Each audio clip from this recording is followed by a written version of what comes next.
I am not a popsicle seller, nor am I some unimportant fidget spinner. I am your mother. Now help me collect some more soda bread. I love you. When in disgrace with pickles and men's eyes, I all alone bereap my freezing state, and trouble deaf heaven with my volcanoless cries, and facepalm upon myself and curse my fate, wishing me like to one more rich in hope.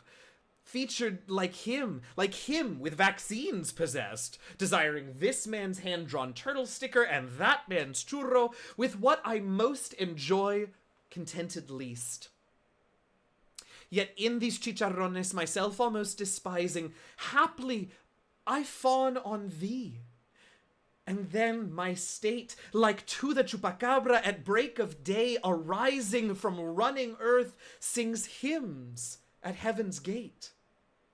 For thy sweet love remembered, such boat brings, that then I scorn to change my paintbrush with kings. Friends, Romans, sporks, lend me your fingernails. If nature's sovereign mistress over scabies, as thou goest onward, still will assuage thee back. She stews thee to this purpose, that a skill may porcupine's disgrace and wretched minutes kill. Yet fear her, O thou icicles of her pleasure. Now is the sausage biscuit of our discontent. Hello. Happy Wednesday. You made it through half the week. Congratulations. I'm Eugenio, I'm DM Jazzy Hens, and tonight we are finishing up the wild and just absolutely bonkers game of Turlock Holmes. Welcome in. Let's see who is here. Welcome in, Tanya. Hello. And Seven. Hello. Hi, Puddleglum. Welcome in. Yeah, I clicked the channel just randomly. I think it's chill jazz, not smooth jazz, but the jazz channel, whatever. And I was into it. I was into those sax solos. Welcome in, Kosum. Hey, Taru. Yes, this game is hilarious. It's wild. They need to up their family game. The Healthy Meal Choices missed out on a toddler ability to chew. Oh, yeah, I such a particular need that I hadn't thought of, but yeah, it's a good point. Actually, they not emailed me, messaged me earlier today for feedback on stuff, so I will add that to the list. Raiders, what is up? Welcome in, Raiders. Hello. Hi, Steven. Thanks so much for bringing your folks over. Hi, everybody. I'm Eugenio. I'm DM Jazzy Hands, tabletop role-playing game writer and designer, streamer, podcaster, and very happy that you're here. Steven, what were you up to this evening? How did it go? How was stream? Hey, JD lady. Welcome in. Hello, and to all of you, welcome in. I'm glad that you are here. As I was just saying, you've missed basically nothing. Hey, DC, welcome in. We are playing the last, it's fine if you haven't been here, but we're playing the last few puzzles of Turlock Holmes, the truly bonkers word puzzle riddle murder game.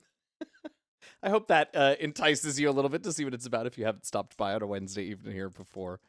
Streamers, lovely, thanks. Very pretty game. Oh, I did see you were streaming Botany Manor earlier. Yeah, Tanya also mentioned that game to me. It looks very pretty. I will have to take a peek, a more close peek. But I'm glad you enjoyed. Glad you had a good stream. Hey, thanks if you came and hung out yesterday when we finished Broken Age, which took way longer than I thought it was going to.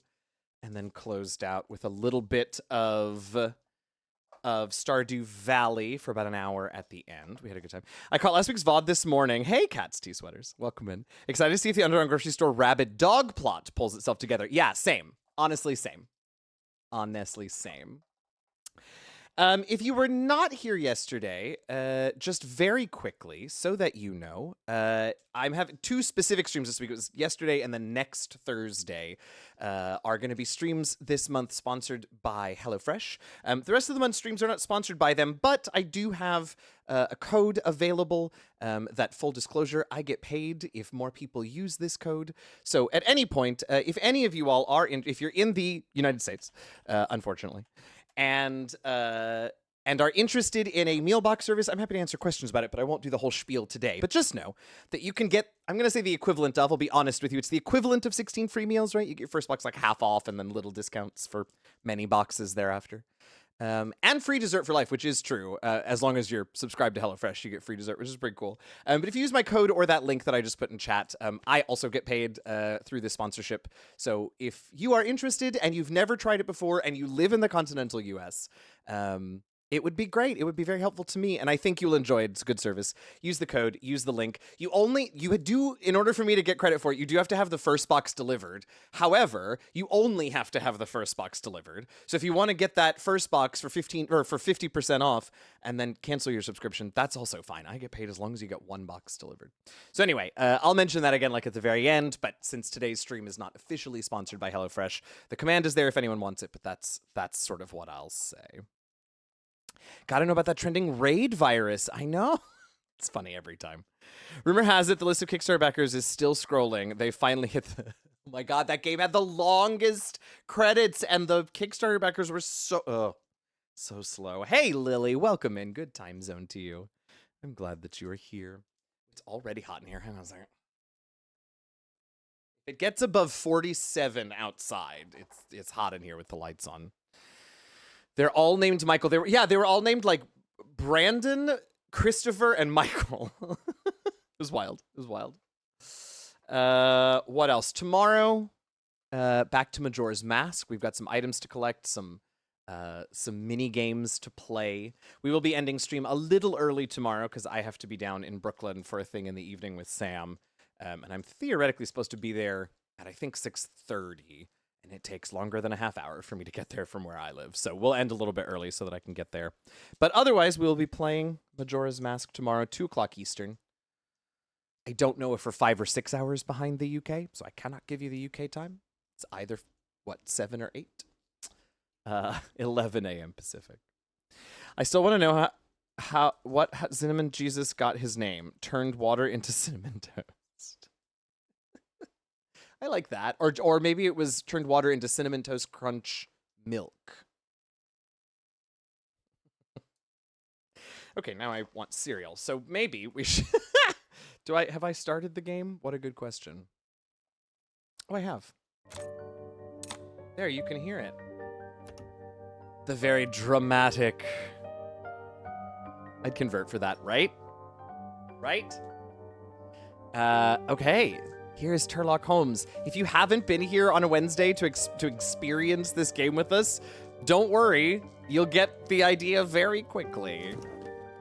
Oh, right. We're halfway through final scene. The last scene in the play of life. And then we have 2 more whole things to do. All right.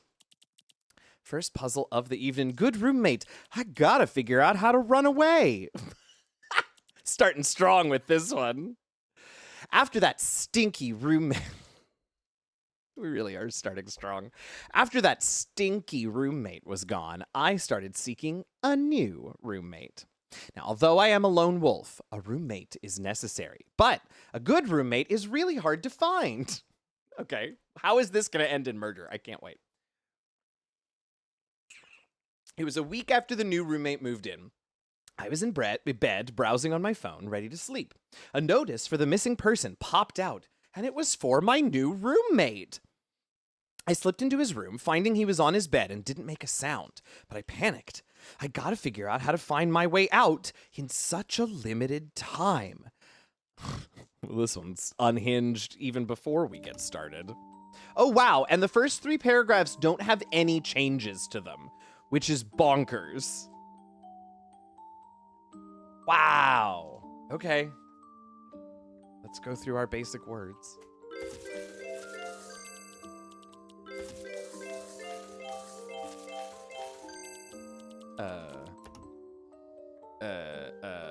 I, me, my, he, him, his, in, on, of, and, so, but, for, in. Did I do that already? Yeah. Oh! Oh my god! Holy shit! Whoever that was, thank you so much. I thought there was no way we'd hit this sub goal. Holy shit. Thank you so much. Hey, Ashenworks, what's up? Welcome in. Holy shit. Thank you so much. Hang on, I gotta go look at this. Thank you so much, whoever that was. That was very, very, very kind. Whew. We are 14 minutes. Well, no, I start 3 minutes before the hour, so 17 minutes into stream. And I had put a brand new sub goal up, and we already hit it. That's amazing. Thank you, whoever did that, truly. And I respect you want to be anonymous. That is absolutely fine. Not gonna. That's great. But just please know, good God, thank you. Thank you. Wow. Yeah. Thanks. Okay, so this means next month we get a community games day. And we get Jazz Libs on Thursdays. I'm gonna bring back the Jazz Libs, because with 200 subs, I can buy a couple of Jazz Libs or Mad Libs books. That's a hype train yard, yeah, right? Great.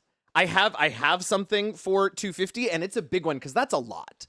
That's a lot of subs. 250 is a lot of subs, like a number that we have never even approached here. So, like I said yesterday, I'm gonna keep up in that thing if you all keep filling it. But I've got a big one for 200. You'll see, I'll put it up tomorrow. We hit that and we are happy with that tonight. You all are amazing. Thank you so much.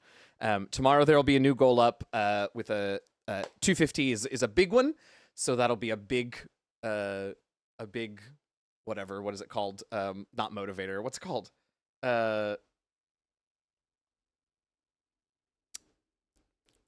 Milestone. Anyway, you know what I'm trying to say. Thank you. Truly, whoever that was. Reward. Yeah, there's a specific word that I'm thinking of that is not coming to my brain, but it doesn't matter.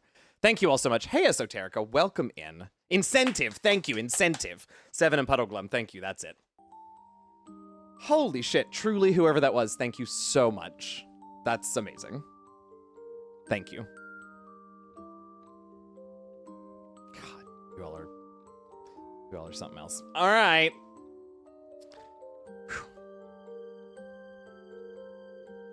Woo! Okay, let's keep going. Thank you, whoever I can't. Yeah, thanks. Okay, I've said it. You get it. I appreciate you. You did it because you wanted to. I appreciate you. Let's solve a puzzle. Oh my God! Colon quote. Ooh. What? Where? When? Why? Oh. Okay. Oh, that. Yeah. Okay. I still have no idea what this is. And so I have no, we put a lot of words in and none of them. Oh, Tanya. Thank you. I like that. I'll keep that one. Keep that clip just for me. Just for me.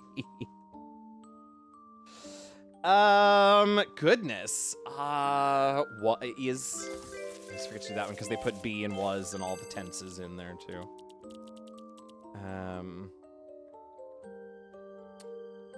Would be? Yeah. Oh, and then would not be, sure. So he was not... Oh, that's until over here, right here.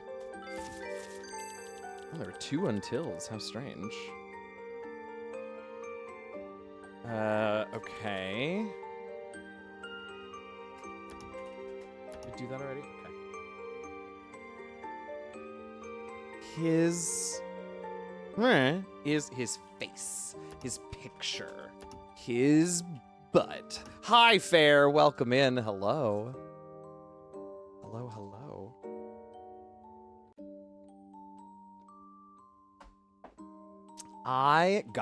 Did I get something? Did I get scared? Oh, wow. Nope. That startled the dog. Is there a dog involved? Is there an animal involved? Oh. Is there an animal involved? Question mark. No. Okay.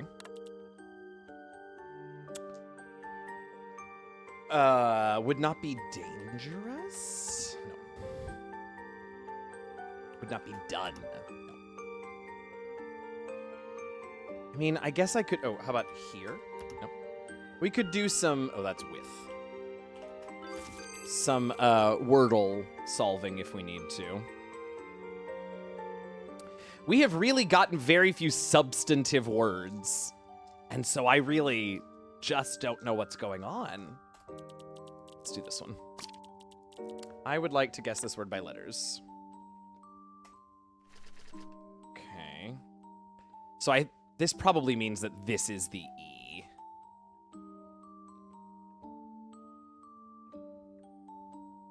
Oh, white? No.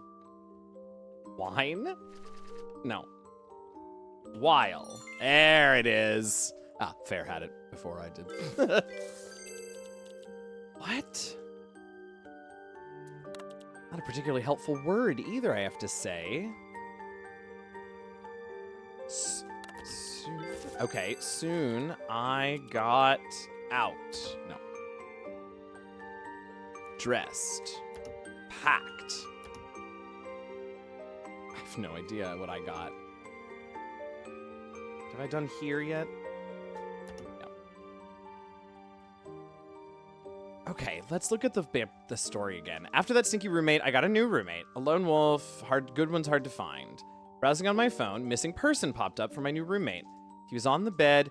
Oh, he is not a missing person. He's an escaped con.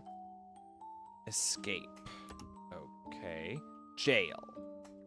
Prison. No. Okay. Apparently, either that is... Oh, lucky. I got lucky. We did it, and then I ran away. Okay, maybe he's not... Maybe he's not a prisoner. Maybe he's... Sorry, I always forget I can't tab out of this game. But I have a message that I want to check. Okay. Okay, did this guy ever wake up?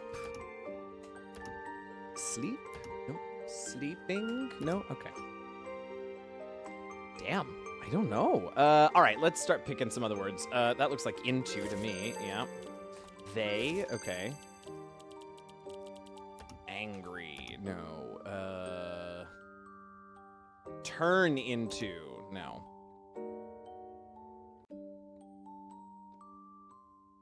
Given the game we're playing, I feel like murder or kill you. Oh, that's true. That's true. We should do kill. Yep. They would be killed. While, with the, they would be killed. Fighting? While. Yeah, death. Murder. Die. Okay. Dead? No, we did. And. All right, let's maybe do a yellow word. Discovered. Yeah. Would not be... would not... God, I have no idea. Would not be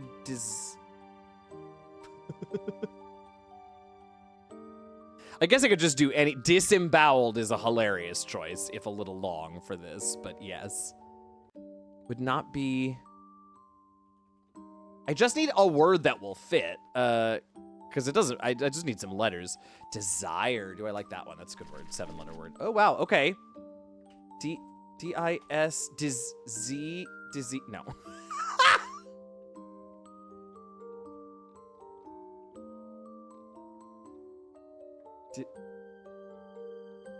It doesn't fit.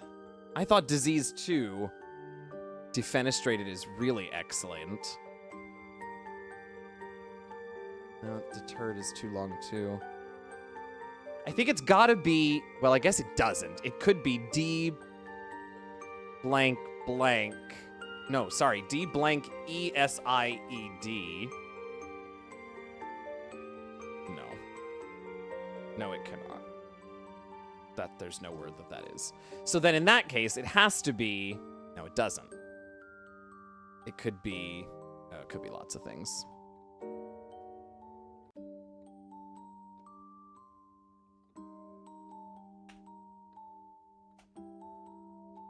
Dinnered. Oh, wow, it doesn't have to be a real word? Ha! Okay. That seems interesting. Okay, so it's D-I. Is it die? No, it's got to be D-I blank S-E-E-D? Oh, man. No, it doesn't. Oh, no. I'm doing it again. There doesn't have to be a second E. This is really confusing. We already have the E, so there probably isn't a second E. Okay, so it's D-I blank S blank E-D.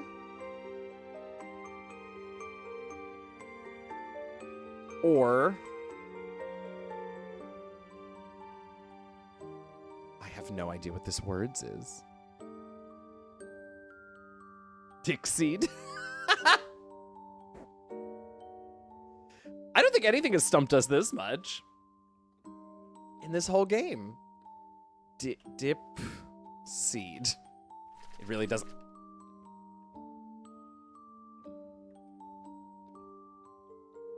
Oh. No. Deposed? Is that a word? That's not how deposed is spelled, right? This explains why we couldn't figure it out. That's not a word. Is it supposed to be D-E-P-O-S-E-D or D-I-S-P-O-S-E-D? Is it deposed or disposed? Unfortunately, I have no idea, and so this word doesn't help us at all.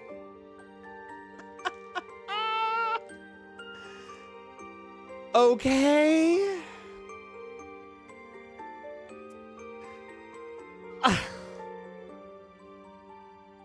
At least I feel better about the fact that we couldn't figure it out. Although I guess it's not even a real word. I know.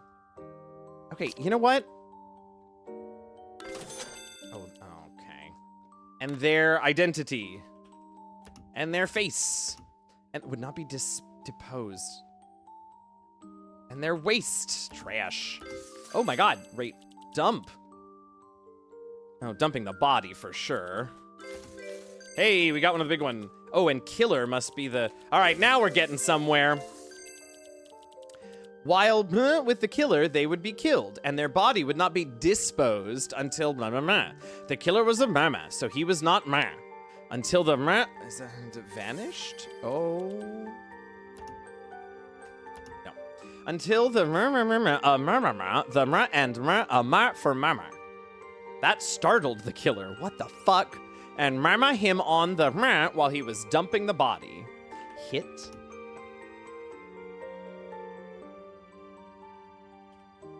King. Hi, Robo. Welcome in. I like King. I don't get it, but I like it. Where is the other? Okay, there's one more red word. That's all we need. Soon I got addicted. I'm addicted to you. Soon I got addled.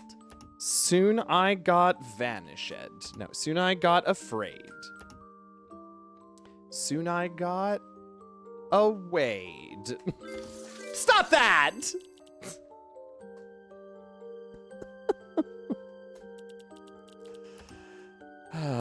Afraid. No, what was the other one you said? Alerted. Altered. I just got high. I don't know. Okay. Until the a missing person? Report? Filed a missing person case, maybe? Okay. 4? No. In, on. 2? Okay. Police?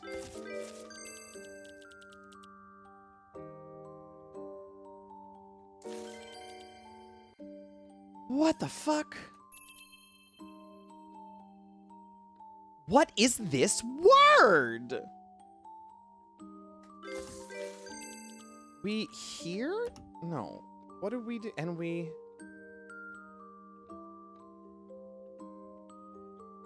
Oh, serial killer.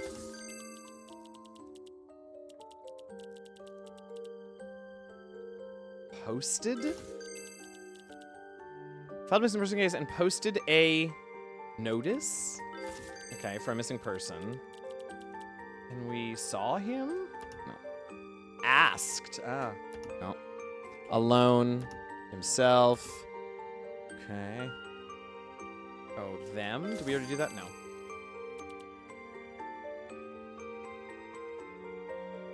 Oh, we have. Oh, this is arrested. Oh my god, did it look just like him? Wait a minute. No, it said... Notice for the missing person popped out, and it was for my new roommate. No, that's not it. But we solved it. It's going to give us the rest now. Okay, soon I got arrested. The police posted, we have arrested a serial killer. Presumably who preyed on homeless people. His, come on, strategy is to locate homeless people and trick them into becoming his roommate. Oh my god. While living with the killer, they would be killed, and their body would not be disposed until starting to smell. The killer was a lone wolf, so he was not exposed until the latest victim's friend filed a missing person case to the police and posted a notice for the missing person. That startled the killer, and we caught him on the spot while he was dumping the body. Oh, so we were the serial killer the whole time. Got it. The stinky roommate was the other victim, the dead victim. This was awful. Wow. It's for my new roommate. Didn't make a sound. Oh my god. That's so fucking dark. Hey, Perelt, welcome in. Jeez, a Magiza.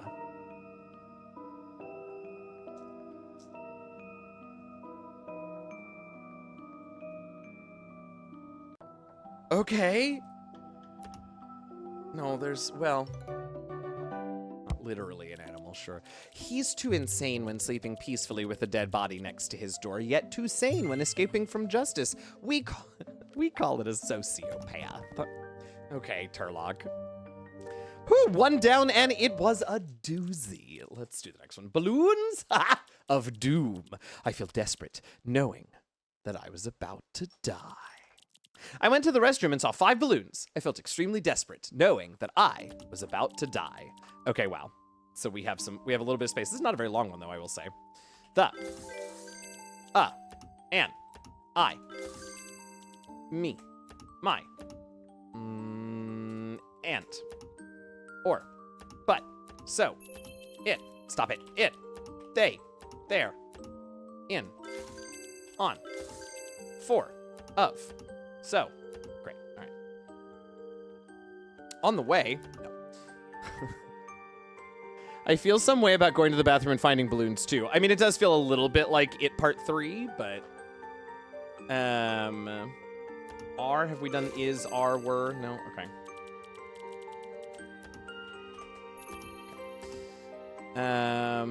Oh my god, wait a minute. He's saying, are we talking about speech bubbles? Speech balloons? That would be wild.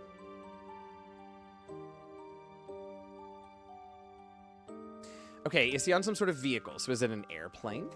No. Is it a train? Oh. Now wait a minute. Now wait just a goddamn minute. I typed in airplane and nothing came up. And then I typed in the word train and the word plane was revealed. Hey, Reese, welcome in. Okay. So I'm gonna guess flying. Oxygen mask. Okay. Flight, perhaps? No. That's no. Engine. Okay. Engine. Number 9. Bomb. Oh, kill. Die. What in the hell? So does he have balloons of cocaine? I like it. Cocaine. No. Tonight is definitely not sponsored by HelloFresh. I'm not allowed to say shit like that. Poop? No.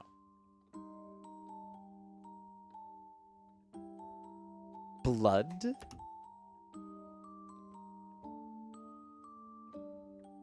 hallucination. No.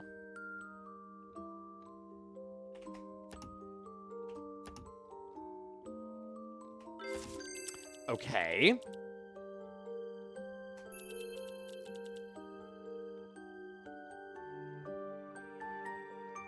I think you might be right, Fair.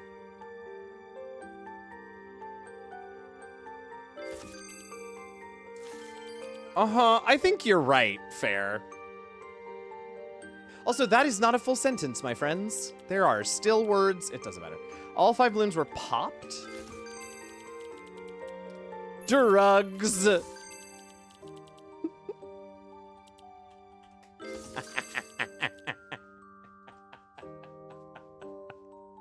Underwear. No. Uncomfortable.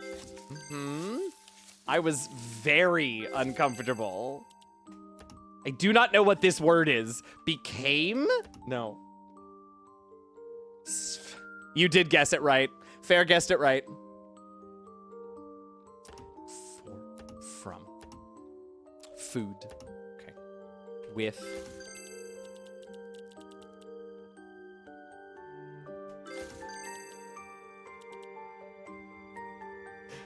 Swallowed. 4 bags filled with drugs in... I don't know what that other word is, but it doesn't matter. I felt very uncomfortable, went to the restroom. Oh my god, is this like vacated? Oh, vomited. Oh, voided. That was the word I was trying to come up with. This is horrible. I swallowed 5 balloons filled with drugs to smuggle them. On the plane, I felt very uncomfortable, went to the restroom and vomited and saw that all 5 were broken in the toilet. I felt extremely desperate, knowing I was absolutely about to die, because I was a dumbass. This story comes from real news, and the actual person in real life also died because of poisoning. But it's okay, because we got balloons! What the fuck is this game? We got balloons, though! Woo! No. They would have just passed out in the seat. It can't have been horse. Did I just date myself by calling it horse? Insurance investigation. The following week, the husband died as well. Oh my god, here we go. This game is a mood. It is something. Farmer and his wife constantly blamed each other for a large debt that seemed impossible to pay off. One day, they got into a big fight over who cleans the cow dung. The following day, the wife died. The following week, the husband died. I cannot wait.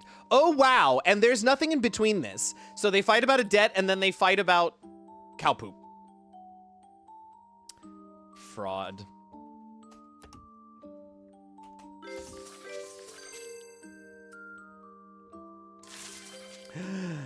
Oh, I think you might be right, Reese. Okay, the. A. An. He. Him. His. She.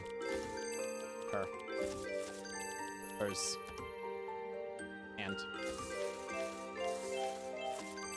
Or. But. So. It. Is. If. In. On. To.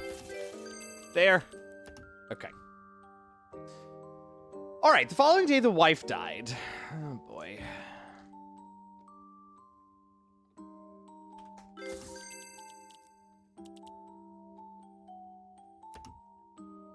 Oh, right, killed, yeah. Oh, husband. Obviously. The husband killed her and made it look like an accident. Oh, my God. Reese, 100% on the nose. Fair was last round, Reese was this round. It's somebody listening. I hope so, because it's basically what this whole stream is. Killed her, made it look like an accident. It seemed like she slipped Okay. On.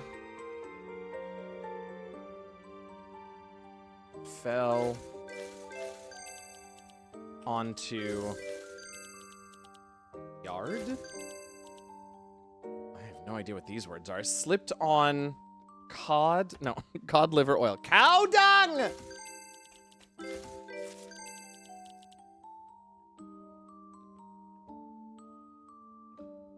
Hilarious. Dangerous? No, okay. And the something killed her. With this accident, the husband wanted to claim insurance. The following week, the insurance claim company, I said that already, didn't I? No, I guess. Sent an inspector, sure, to the house. The husband wanted to show the investigator how exactly his wife slipped. Oh my God, so he slipped on the dung and he fell onto the whatever it was that killed her and he died too. That's amazing. Oh, that sounds lovely, Tanya. And onto a dangling wire and electrocuted killed her. And so then this dingus did the same thing in front of the insurance inspector. Incroyable. I guess romance is dead. The Darwin Awards of 1991. A woman died of a live wire after slipping on poo and showing neighbors how her sister had died on the same wire. Incredible. Why did we get... Oh, I guess the horn from the cows? What a strange thing. You missed drug smuggling and we were a serial killer for a little while. Black photos. The camera contained over 90 pitch black photos. A helicopter searched for Leah for a week. Okay, we can only hope that there are missing words. In the end, all that was found was her camera with a drained battery. The camera contained over 90 pitch black photos. Okay, that's good. All right, here we go.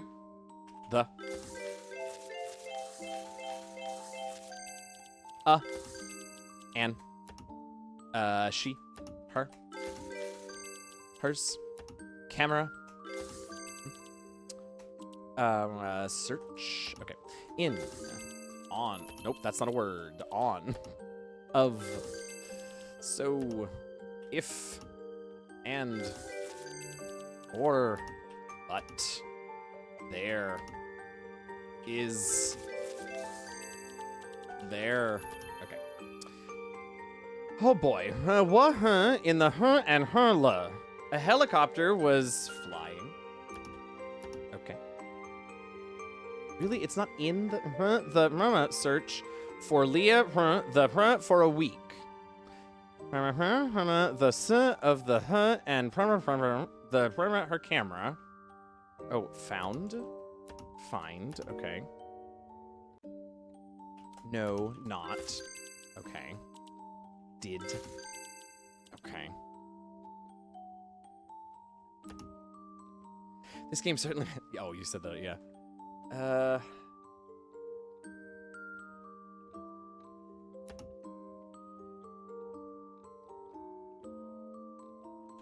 No. Leah. I forget that we have to... Went?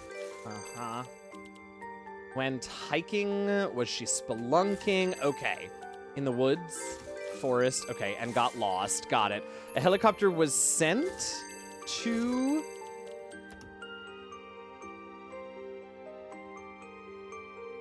Oh, I'm not sure what those two words are. To search for Leah above the forest for a week. Later? No. Leah heard the sound, of the helicopter. And by, that's a good one. Yeah, sent by the police. Are we back to the police? Yep.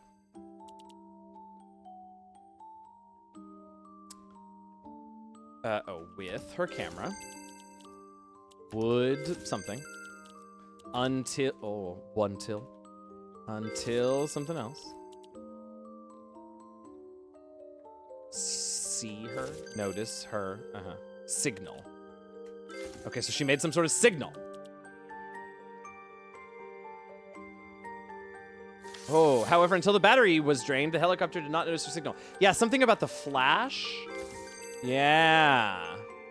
Would attract attention. She was hoping. Yeah.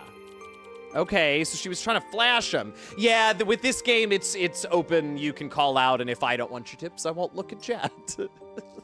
But thank you for checking, Tanya. I appreciate you. Okay. Late at night. There we go.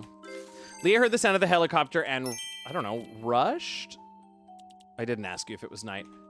Rushed? No. Took? Yeah. Pictures? Photos? Sure. Repeatedly took photos towards the sky, hoping the flash would attract attention. However, until the battery drained, the helicopter didn't notice her signal. In the end, Leah was dragged away by a wild beast. Holy fuck. And all that was found was her camera with the drained battery. The camera contained over 90 pitch black photos.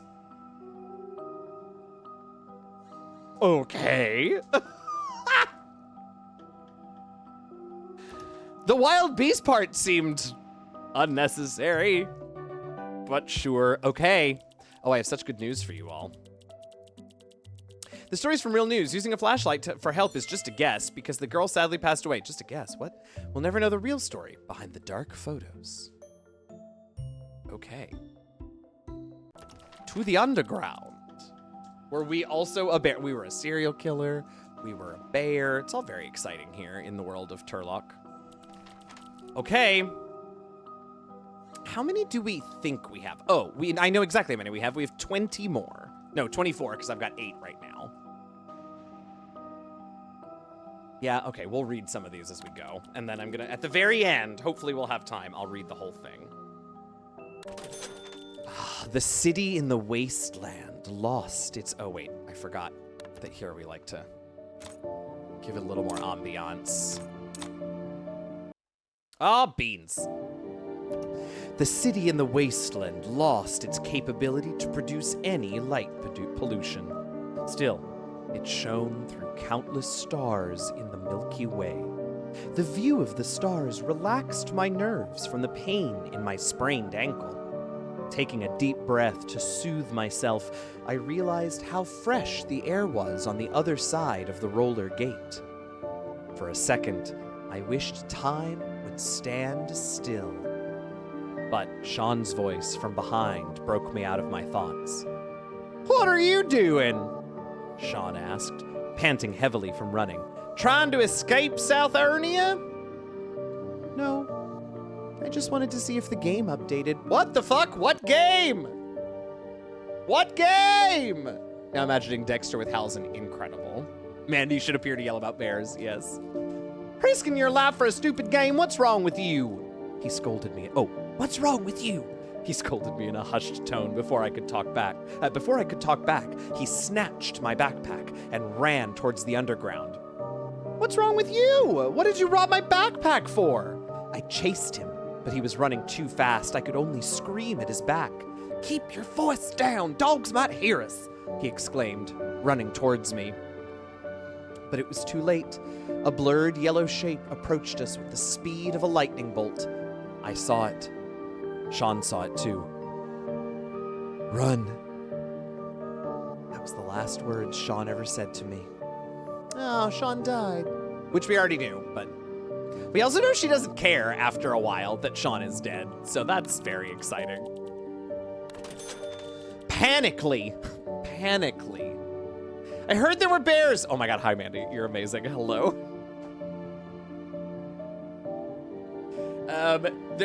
We are past the bears. They might come back, but we were temporarily in a story. We were a bear that dragged away a lost hiker. Incredible. I actually got a call on Monday, but yes, I think it looks pretty good, so I don't mind showing it off a little bit. I can't find my damn camera. There it is. No, that's the wrong button. No, this one. Yes, there it is. I have headphone her. Okay, that's enough. I did this yesterday, so I really don't need to do it again, but you were summoned. I appreciate you, Mandy. Hi, welcome. Us being the bears instead of being attacked by bears. Yeah, it was fun. It was a little sad. It was a little sudden. But anyway, back to this panically moment. Panically. What happened to the music? There's no music on this one. There we go. Panically, I dragged my painful left foot and ran desperately back to the underground market. But Sean didn't follow me through the roller gate. Alone, I was helpless in the grocery store on a quiet night as a breathtaking sound from the roller gate suddenly broke the quietness. It was Sean. I saw him enter the gate when I was about to look for him with a mop in my hand. What a relief. It seemed like his left ankle had also been sprained, perhaps on the stairs. He didn't say anything and lay down, completely ignoring me. He was in a bad mood for sure. I felt so terrible, I didn't even know what to say. I guess I could only apologize in the morning. For now, all I could do was trying to get some sleep. But the unease made it elusive, so with so much going on in my head. Welcome back, TC. In the morning, Sean's body was hanging on the ceiling. Jesus, this game. We lived underground, where the sun was never seen, so I no longer paid attention to time. I didn't know how long we'd been living together, but after so many puzzles we played together and so many questions we asked, it felt like I had known him for a very long time. Sean was a practical person. Therefore, his suicide was practically simple. No note, but the reason was shown by the bite mark on his left ankle. Last night, when I rushed back, he fought off the dog, buying time for me, which got him bitten. I guess he already had a plan when he returned to the store, but he remained silent. Jesus fucking Christ is right. My God, I think it's like boobily breasting! Sean was a pessimistic person. The Raid People's virus was known to be incurable. They also say the virus could make one lose sanity, but the exact behaviors remain unknown. He didn't want to suffer the process, nor did he want to risk passing the virus to me. Ever since we lived together, he didn't say anything, but I could tell from his actions all he did was take care of me. The world is now filled with deceit and betrayal. What the fuck? No one gave me a helping hand, but Sean let me in. Actually, as I recall, you let Sean in. You were here first. So, Sean was a stupid person. This game is wild! Sean was a Sorry. Andy stole your backpack. That's right, Taru. Okay, I can do this. Sean was a stupid person. He shouldn't have let me in from the beginning. Oh, maybe I had it backwards then. Come with a whiplash warning. No kidding. He should have left me out to die. He had an excellent chance to survive this apocalypse with his sophisticated mind, all those supplies, and a safe shelter. If he hadn't met me, if he hadn't left the shelter to search for me, if he hadn't fought the dog to buy time for me, he would have lived. Now he's dead. In this chaotic world, I don't have anyone anymore. I looked around the store. The shelves were still full of cans, and Sean stored supplies. Now they meant nothing to me. He was my only friend. He died because of my fault. It made me not want to live anymore. I'm sorry, I shouldn't laugh. This is serious, but it's just so bonkers, this whole story. Wait, did they kiss or something? And Sean transmitted the virus to the narrator? This whole thing is just, no. He saved her from getting the disease. And she has just lost the will to live because she doesn't have a friend anymore. Okay, wait, there's another, it was an ankle? I think it was, hanging. Oh, God. Sure. Whoa, we're way the hell over here. I entered the grocery store. Sean wasn't in his usual spot.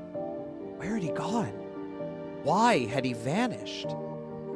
Sitting down while plugging in my phone to charge, I saw a weird shadow floating above me.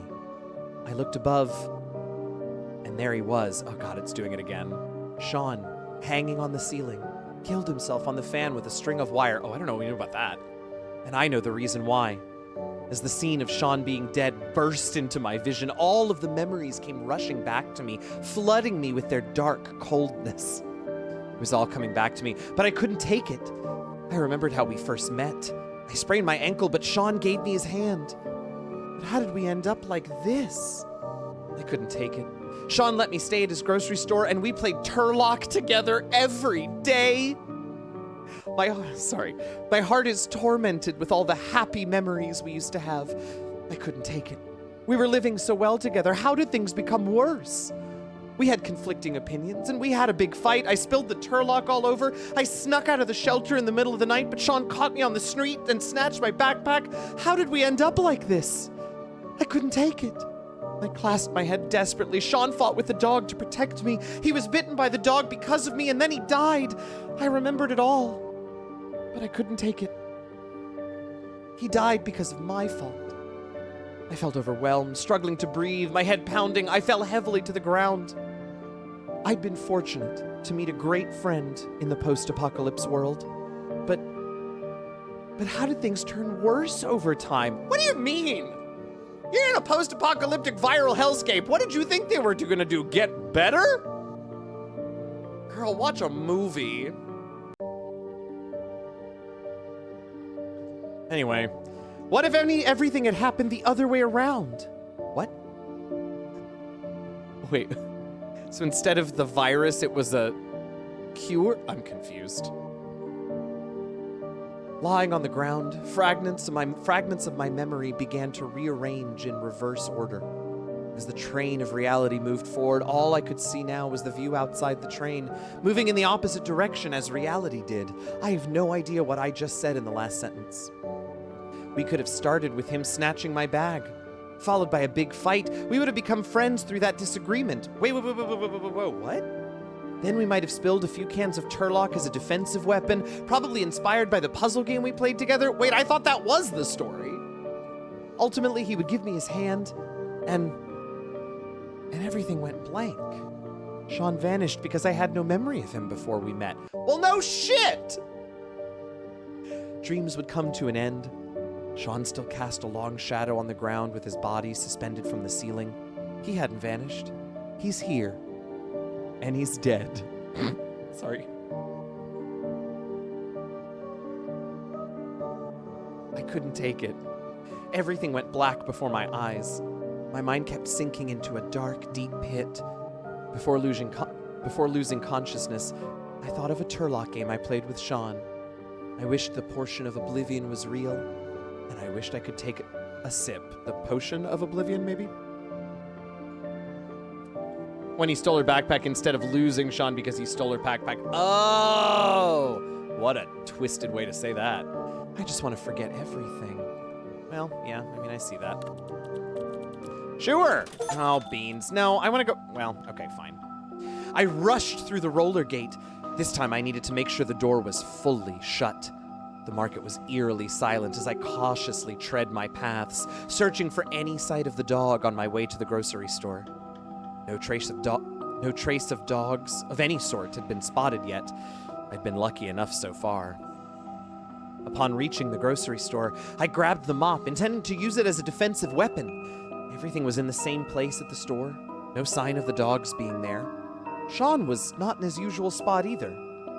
After a thorough check and confirmation of the absence of dogs, Taffy may have fooled me once again. Where the fuck did Taffy come from? Tesseracts are not. That's great that Aaron folded themselves. Nonetheless, I was finally relieved about the dogs, but I needed to find out where Sean was. Mama, Sean is deceased. Okay, could he go out looking for me? Anxiety flooded my mind. How could he be safe on the street when the only weapon-ish tool, the mop, was in my hand? I can't believe it says weapon-ish. Taffy was like the first friend that this narrator met who betrayed her and stole her backpack. But that was a long time ago. I don't know where Taffy came from now. Probably I should go out and find him. But what if he returned when I was out? It's a vicious cycle of thoughts in my head. Oh yeah, roommate. That's right. Final thought. I will go seek Sean with the mop. Before I head out, I left a note on my phone. Sean, I went out looking for you. Stay exactly where you are. Please wait for me. And I needed first to charge it and put it somewhere he would notice, maybe put on a sign. What could I use as a sign? I started to look all over the store. That's when I saw Sean's body. Jesus Christ! Hanging on the ceiling, a shocking view I somehow ignored when I was occupied with dog checking. Sean was dead. Once again, all the dark memories came rushing back. All of this had happened before, even the discovery of Sean's body more than several times.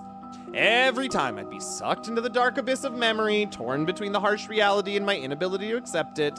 Eventually, I was swallowed by the abyss and fainted without any memory of the present, and the loop started anew. Holy Christ!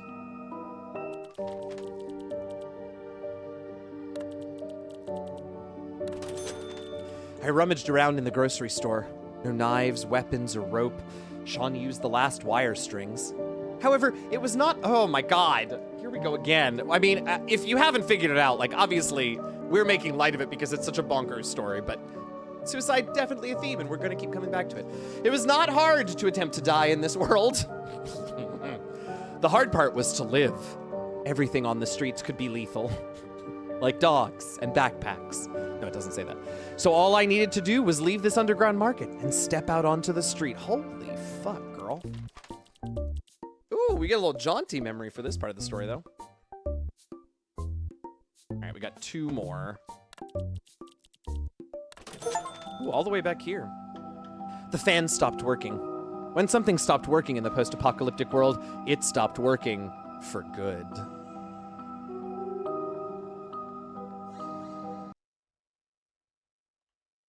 What just happened? I have no idea. Any stink would only worsen things in a room with no air circulation underground. So everything was deteriorating due to the pungent smell of Turlock's canned food. But we'd grown accustomed to that, as Sean planned that we should have this for basically every meal. I guess we're in that post-apocalyptic world? Why don't we try other food? Maybe we could try some canned Spam? Please? I pleaded with him. Turlock comprises the majority of our food storage. It's ideal to have something different only once a week if we intend to sustain ourselves long term, Sean said, still all rational, but lacking empathy. We are supposed to finish 1 can of food before opening the next. Why can't you stick to that? You can't set rules about how I have my meals.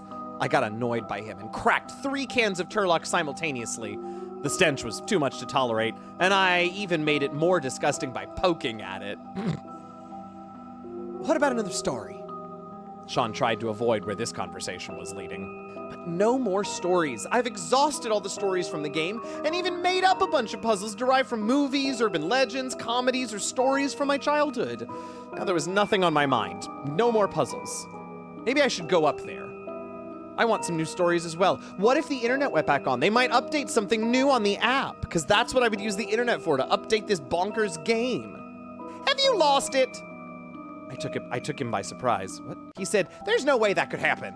Well, the game developer was from Southern. I heard rumors saying that they have good control over the virus. I pumped myself with my talk. What if we fled to Southernia?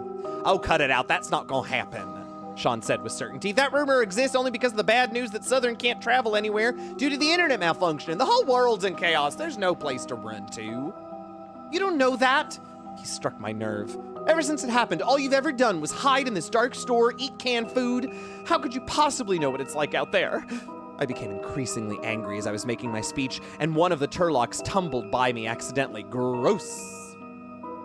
Panicking, I stood up and knocked over 2 more cans. All the juice and turtle meat spilled on the floor. Sean said nothing, but I knew he wanted to. He mopped the mess in silence, but the mopping only exacerbated the putrid smell.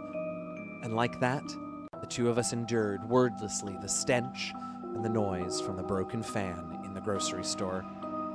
This marked our first fight. It felt destined to occur, for Sean is a realist who needs only Turlock cans, while I was not. I need Turlock stories.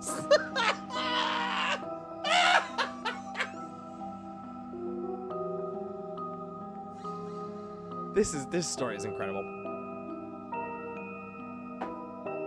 I mean, it is. It's creepypasta the game. At night, Sean was asleep. I grabbed my backpack, slipped my phone into my pocket, and quietly sneaked out of the grocery store. When Sean opened his eyes in the morning, I would come back with some new stories. Jesus Christ. Yay! As we ventured deeper into the illuminated expanse of the underground market, the surroundings began to... we still got the upbeat. The surroundings began to seem more familiar to me. This was the grocery store near campus. During our school days, we would come down here for nighttime snacks. I think it might have been Kozum. Might have been the Turlock that caused it all. When we entered the grocery store, I realized this place was a perfect sanctuary. With the roller gate preventing the entry of the dogs and a variety of supplies in the grocery store, it was a haven. Sean even got smug about this place. I used to run this place. This is my store, and I stored a whole bunch of supplies after the virus outbreak. I did the math. These supplies can last for years, so it's okay for you to stay here. Wow, this is paradise, I exclaimed happily. Is there a lock on the gate? Sadly, nah, he said, shaking his head. The gate can keep dogs at bay. They don't know how to open it. But for robbers, all I have's a mop. When you made that knock, I thought it was someone gonna rob me. Now that we're not alone, we could take shifts to look out for any possible threats. Hungry? He opened a can and handed it to me. The last time I ate something was 2 days ago, so my starvation could not resist his offer. After 2 months of wandering, a harbor to stay safe with sufficient supplies was worth all my gratefulness to him. Why would someone knock if they were gonna rob you? What a good question. What a good question. All right, we finished final scene. We got 2 more. We got Home Alone and Classic Stories. The Haunted Mansion. I didn't see a single soul standing at my doorstep. Okay. Inheriting my old family mansion finally provided me with a house of my own. Fucking mood. But upon moving in, I discovered that the house was haunted. The house emanated eerie horror, and the absence of neighbors only intensified my daily fear. After moving in, I noticed some wood shavings scattered at my doorstep. To find out what actually happened, I installed a camera at my door. I didn't see a single soul standing at my doorstep, so I believe there was no other option.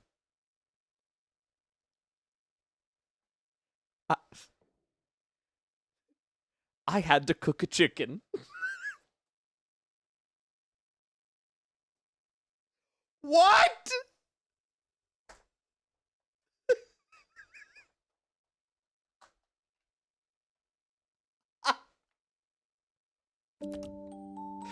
Okay, now incredible. Let's see. Okay, there is more to the story, so like maybe.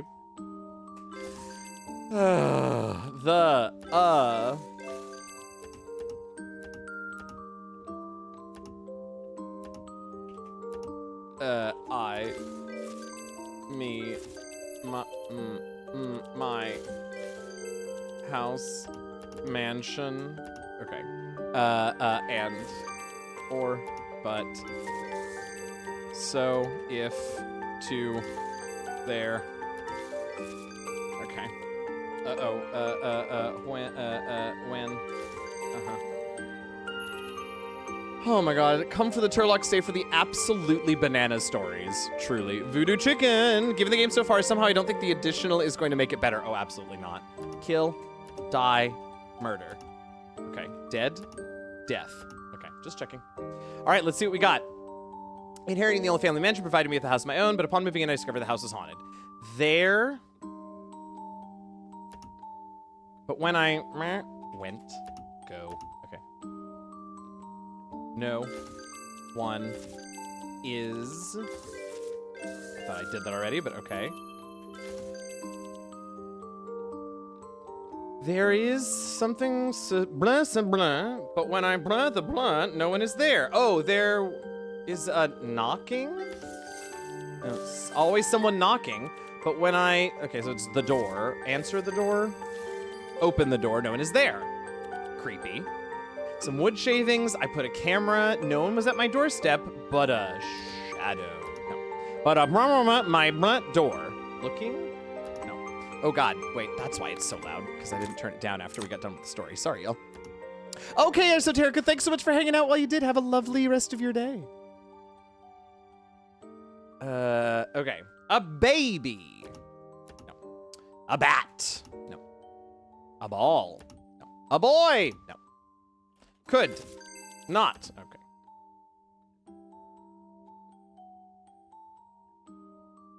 What was me was a meh. Scaring me? Frightening me. No. I could and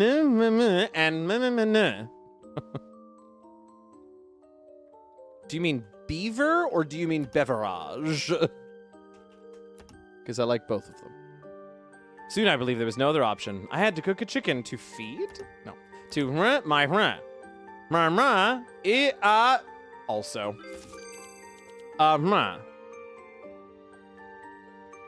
Beaverage. A bear? No. Look at the chicken she's got. There's nothing left up here, right? No, we got that far. Somebody's knocking. Okay. There's got to be some sort of animal. Maybe it's just an animal. A deer. Is an animal involved? Oh, sorry. Is an animal involved with a question mark? When animal is involved, we got to see what kind of animal. Chicken? Oh, is it coyote? Or perhaps wolf?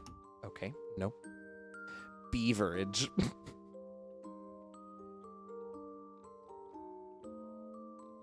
A boar, perhaps. No, okay.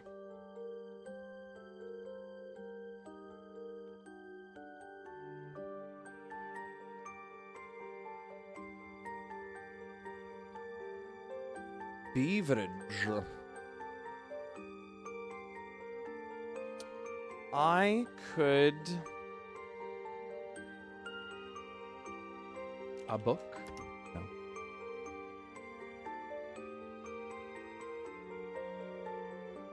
A bull. No.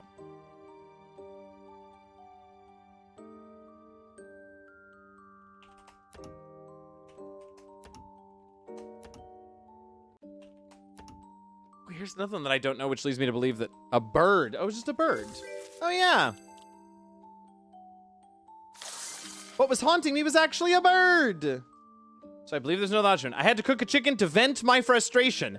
After all, it's also a bird. So wait a minute. Is it a fucking woodpecker? Uh-huh. A woodpecker was pecking at my wooden door, and I got so mad about it that I decided to kill a chicken and eat it just to get back at the woodpecker who had no connection and certainly not enough sapience to understand what I was doing. What the fuck? Incredible. Sure. Why not?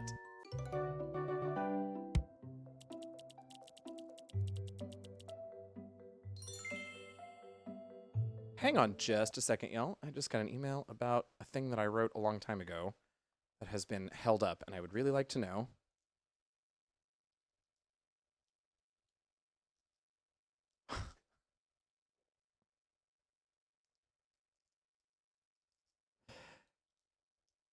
Wow. Okay, we're gonna take a brief break. I will be right back. Butts. Professor Mirror, size queen for the new millennium. I said it. I said it. Thank you.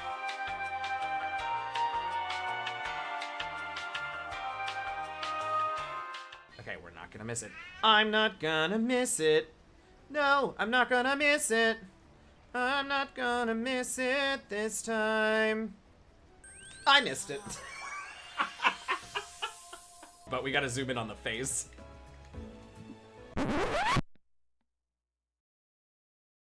Look on, come on over, come. Okay, we need to keep moving. No, come back!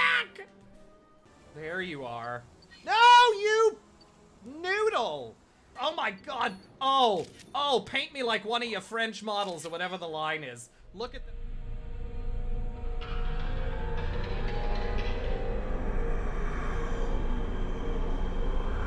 Oh, that's a butthole. Is that supposed to be its face, you all? Because that's obviously a cat butt. What the f***? You know, I leave for a few generations of Pokemon, and by that I mean everything since first gen. And suddenly we got cat assholes. I don't know anymore, you guys. Apparently we're collecting booties when we sticker this booty up. Sticker this booty up is a thing I just said on my stream in front of you all. Let's go art the shit out of some butt pics. You all, that caption. You all, that caption. Okay, here's the really important question. Do we think we can make this spiral small enough to be his nose? Maybe. Maybe, though. That looks like his asshole. Oh my god. I'm so sorry. Get rid of it. Get rid of it.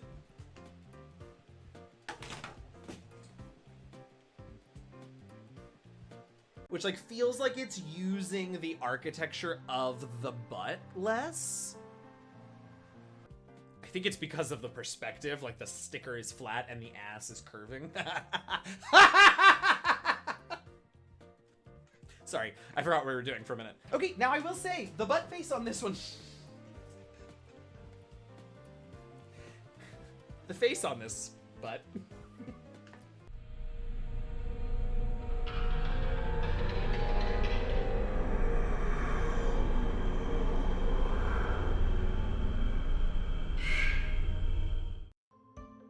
Okay, we are back, y'all.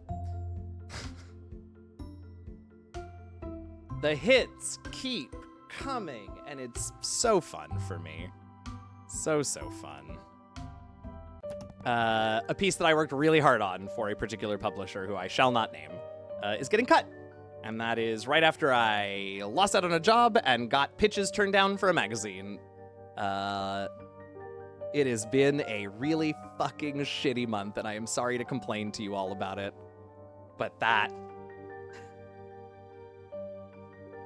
Okay, whatever, let's play this game. Sorry, that's none of anybody's business but my own. Let's just play the game. Ding! Suddenly I heard the ding of the microwave. Sorry, y'all. I snapped back to reality, and to my astonishment, found a box of microwavable rice on the bed. I gave a wry smile. Lately, I've been up all night, so exhausted that I'm all muddled. Suddenly, I heard the ding of the microwave. I collapsed to the floor immediately. All right, here we go. The, an, in, on, of, if, to, so, and, or, but, I, me, my, microwave, because sometimes it makes me repeat words. Yep. All right, let's see. I snapped back to reality and, to my astonishment, found a box of microwavable rice on the something bed. What?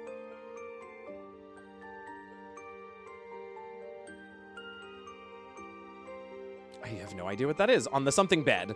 I gave a wry smile. Lately, I've been up all night. On the baby's bed? Okay. Okay, so are we taking care of the baby? So exhausted that I'm all muddled. Oh, that was easy. Okay. We got there pretty quick on this one. Wait, where's my baby? Suddenly I heard the... Oh my god! Jesus Christ.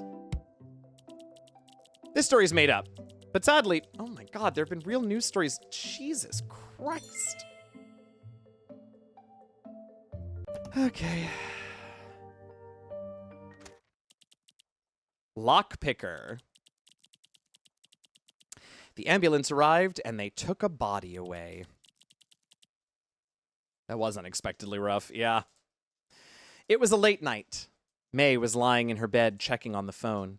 She heard something moving, so she turned on the flashlight of her phone. She saw a man holding a knife. She was in shock, dared not to move a muscle. All she did was closing her eyes and screaming out loud. Later, she opened her eyes. The man disappeared and everything went quiet. 10 minutes later, the ambulance arrived and they took the body away. Oh boy.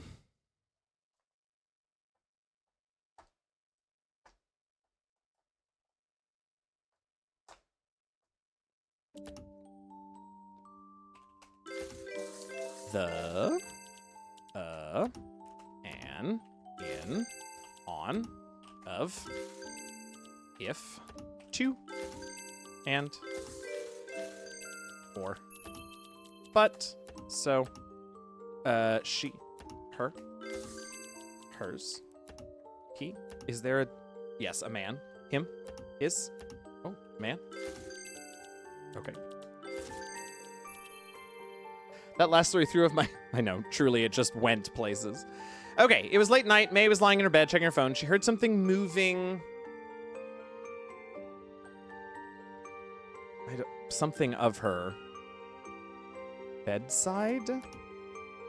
Underneath? So she turned on the flashlight on the phone. She saw a man holding a knife, meh, and meh, to meh, the meh. Ready? No.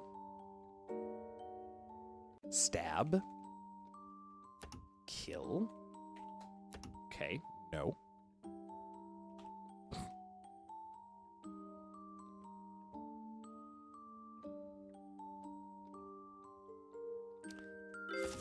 From that... What's her name? May? Yeah. Did May call the police? That's what always happens. The police. Oh, no. May called the ambulance? The hospital. Okay.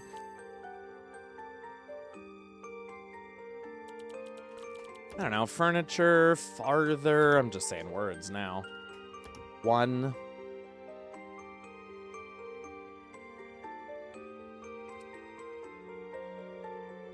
And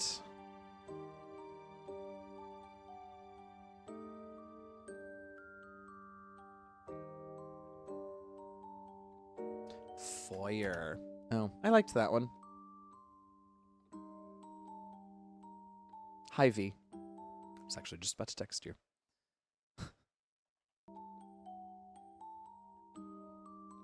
Window. Moving outside of her window. Okay, so she's showing a flashlight. There's a man who held a knife outside. It fancy. And talking? No. To the window. Trying to open, to pick lock. Sure, the window. She was in shock. She didn't move. She closed her eyes. She opened them. The man disappeared. The man, I assume he fell. Oh. Finally fell? Yeah, he definitely fell. Man was... the f and s. And finally fell off from the... May lived in. The bedroom? The building. Fell off from that high building. Oh my god. Oh, I like sprawled. What a good word. Startled. Ah, the man was startled by the flashlight and screaming, and he fell and died.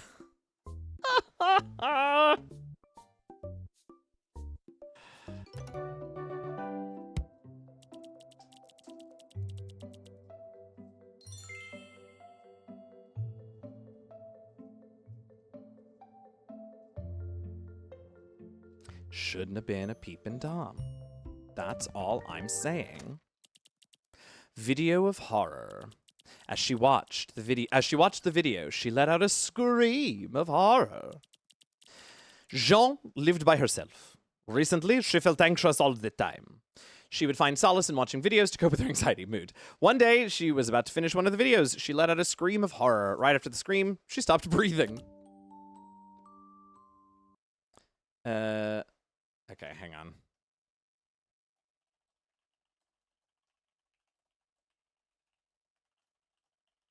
I am Jean.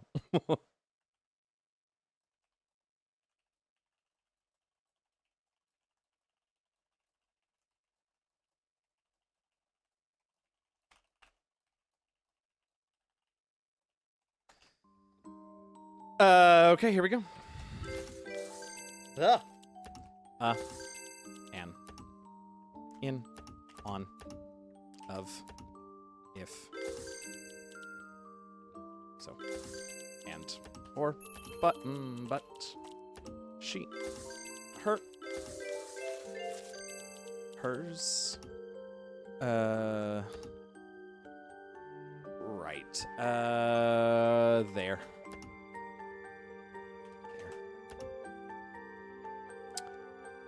She felt as if had been chasing? Someone had been stalking her, so she was anxious all the time. She would find solace in watching... I don't know. Wait, we should do our thing. Kill police. Oh. From her... Oh, watching old videos from her childhood. That doesn't fit in the words provided, but... One day, she was about to finish one of the videos. Because... Ah, surveillance. I like that. No, but I liked it. Security, maybe? Yeah. Building? Front desk? Door? Camera.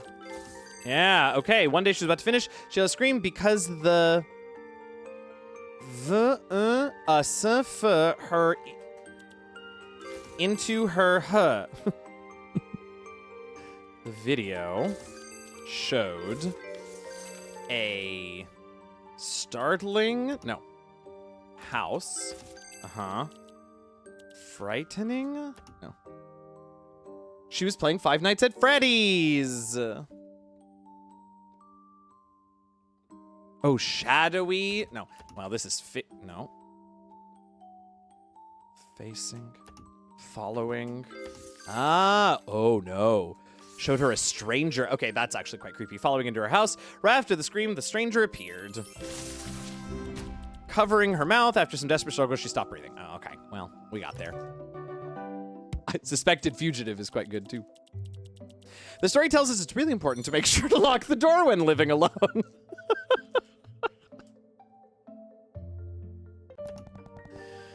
Yeah, you could say that. Danger in the apartment. In the morning, the table made me so terrified, I turned pale. Well, what did the table do to you? Recently, I moved into a small apartment. Thanks for spiking my living by myself anxiety game. Yeah, truly. Recently, I moved into a small apartment. In the morning, I sat at the table and looked at the picture I'd taken yesterday. It made me so terrified, I turned pale. The next day, I got some empty beer bottles from my neighbor. At night, I couldn't help wondering what would happen if it wasn't for those bottles. I guess I would probably be in danger. What?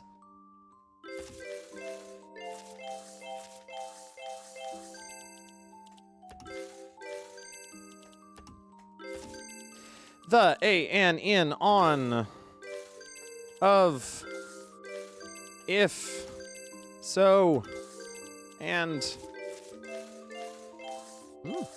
or nope, not oi, or but I. Sometimes it gives me my, sometimes it does not. Looks like it did here. How about me? Yep. I'm gonna type my anyway just to make sure. Who, where, when, why, how, what, with. Okay. Wherever. Okay.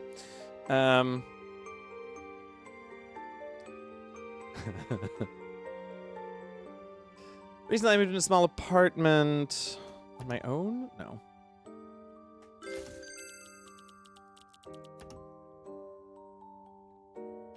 Took a picture. Okay.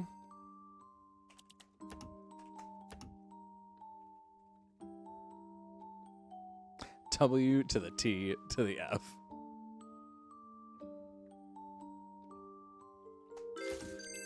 Could someone have... I don't know what they did, but...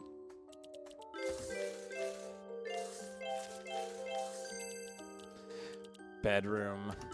In the bed. Okay, wait a minute. So I took a picture of the... I'm to bed. War? Where? No.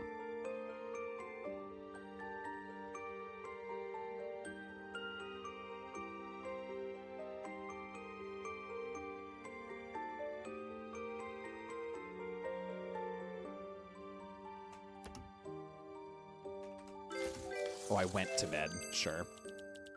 Asleep, yes. Could someone have entered my... Oh, so then that's wild. My apartment while I was asleep. Okay.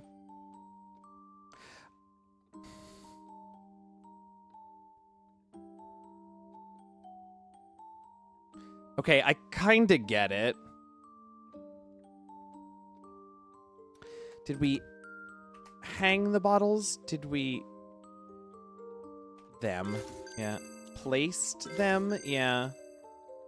The doorway, maybe? Yeah, the doorstep. Oh my god.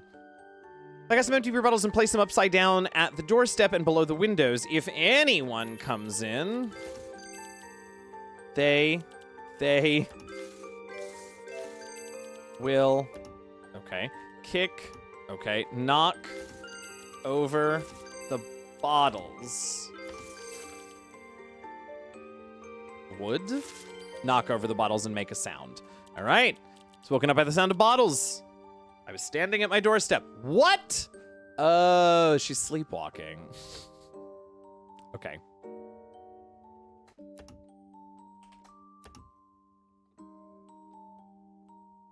I still don't know what this first part is. Moved? Ah.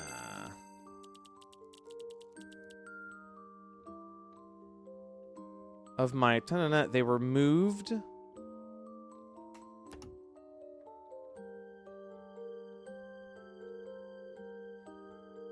Of the...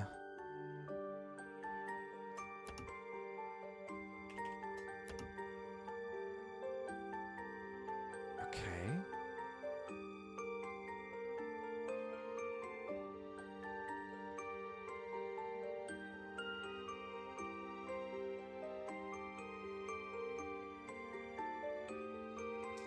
Ooh, I like...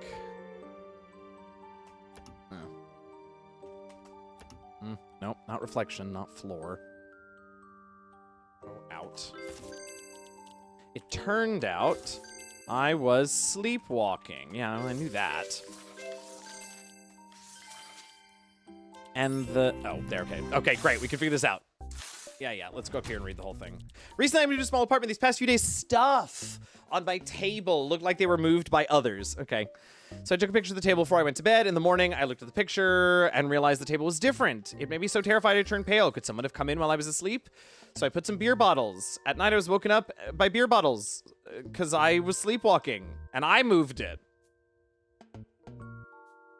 Okay.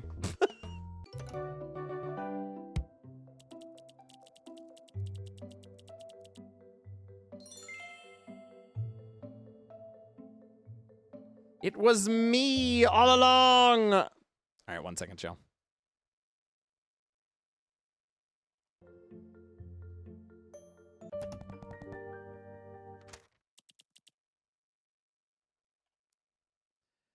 Unbreakable lock. I don't know how much longer I can hold on.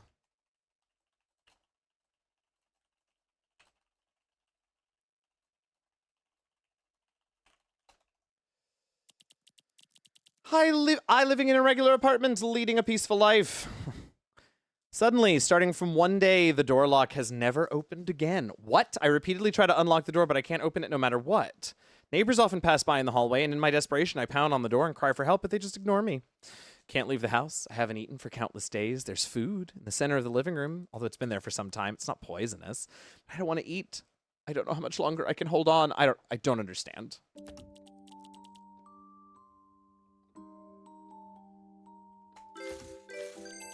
Are you some sort of an animal? Are you an animal? Okay, that... Yes. I'm a pet bird. I'm a pet dog. Living in a regular apartment with my owner. Leading a peaceful life. Suddenly, starting from one day, my owner died. Kill. Left. Okay, we didn't do our words, did we? The. And. Then. In. On. To. My. Me. I. A little melodramatic for a dog. Sounded more like a cat. That was... I agree. I agree. My owner... Locked. Oh. Looked. Left.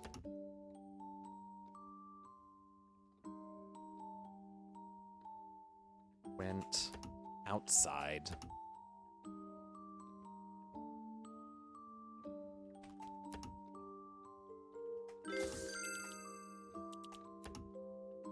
There's food in the center of the living room, which is my owner's body.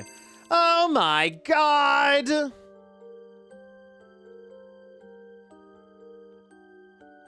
Okay, my owner died. I don't know what happened. What happened? My owner collapsed in the center of the living room, and then the door didn't open, and then okay. Well, there you go. See, that's the problem. The cat absolutely exactly right, Taru. The cat would have been like free food. Hell yeah. This will last me a while. And then I'll figure out a way out. It's fine. Everything's fine.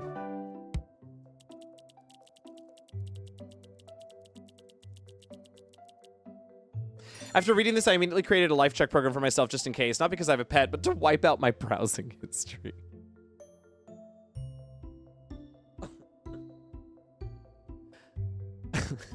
Okay.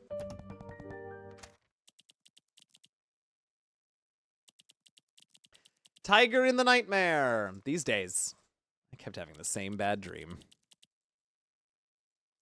These days, I kept having the same bad dream and woke up feeling sore all over. I dreamt of myself being hunted by a tiger. One night, I woke up from the middle of the nightmare. So it was all because of the kid living across the street. I went to his house and told him to stop. No more nightmares ever since. What the fuck? I mean, it feels like that's the whole story, right? Ugh, here we go. The, an, in, on, of, if, so, and, or, but, I, me, my, he, him, his. Okay. Then there was tiger. Okay. Nightmare. Sleeping. Bed. Bedroom. Window. Okay, that's enough. Shapeshifter could out the street like getting feline frisky in the middle of the night. Obviously. Obviously. There was this murmur on me murmur, and my murmur on my murmur, and oh, that's face. Nope. And floor? No. And I have no idea. Food. No. He used, okay, his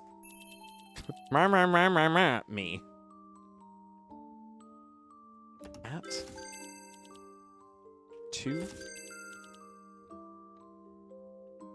laser pointer to point at me?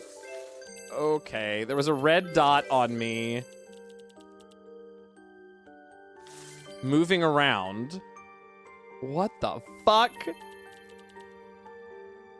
Okay. And my murmur on my murmur and murmur.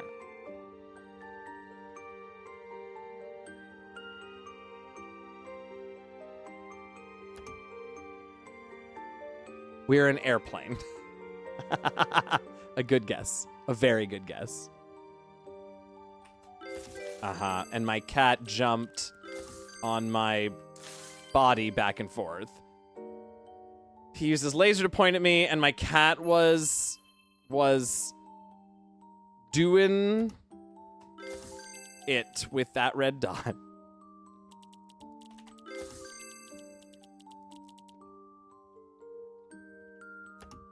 Cat was what? My cat was drawn to that dot and followed it on my body. I went to the house and told him to stop. No more nightmares ever since. How did that not just wake you up?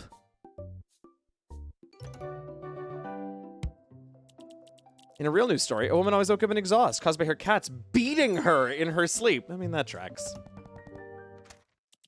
The screaming chicken! Is this the chicken that got killed and cooked earlier? So loud that the whole building could hear it. Late at night, Wade was lying on the floor trying to get some sleep. The kid living next door was squeezing a screaming rubber chicken. It was so loud the whole building could hear it, but Wade was quite happy about it. The next day, 2 strangers took Wade away. Wade couldn't be happier.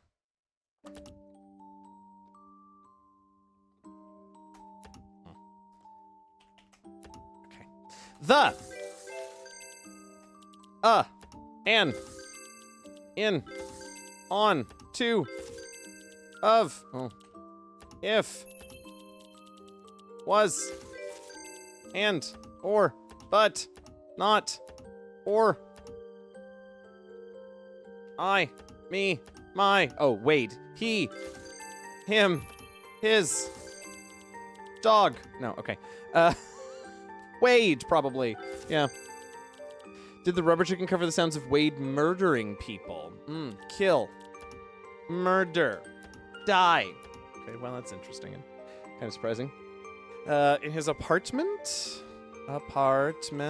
Yeah. Wade was in his apartment to a blanc. What? Late at night, Wade was laying on the floor trying to get some sleep. The kid next door screaming the rubber chicken. It was so loud the whole building could hear it. Wade was quite happy about it because he knew that something could...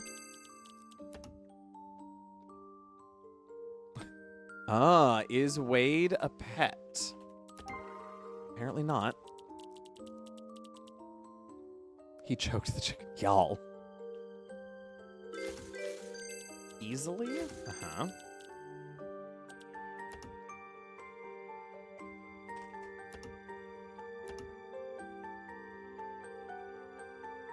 Two strangers from the took Wade away from the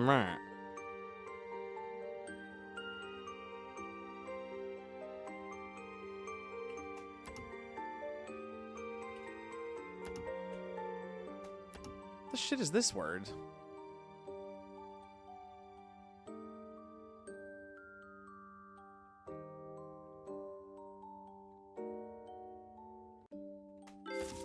Thank you.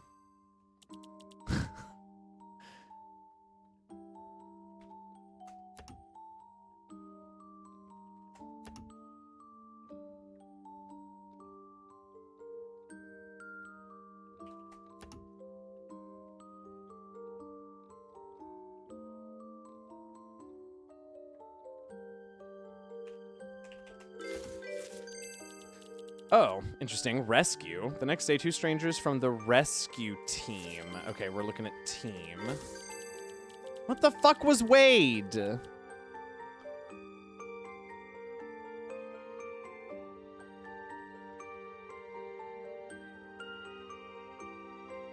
Convinced. Was trapped in his apartment due to, oh my god, an earthquake? Oh, they do love a trapped person. Yeah.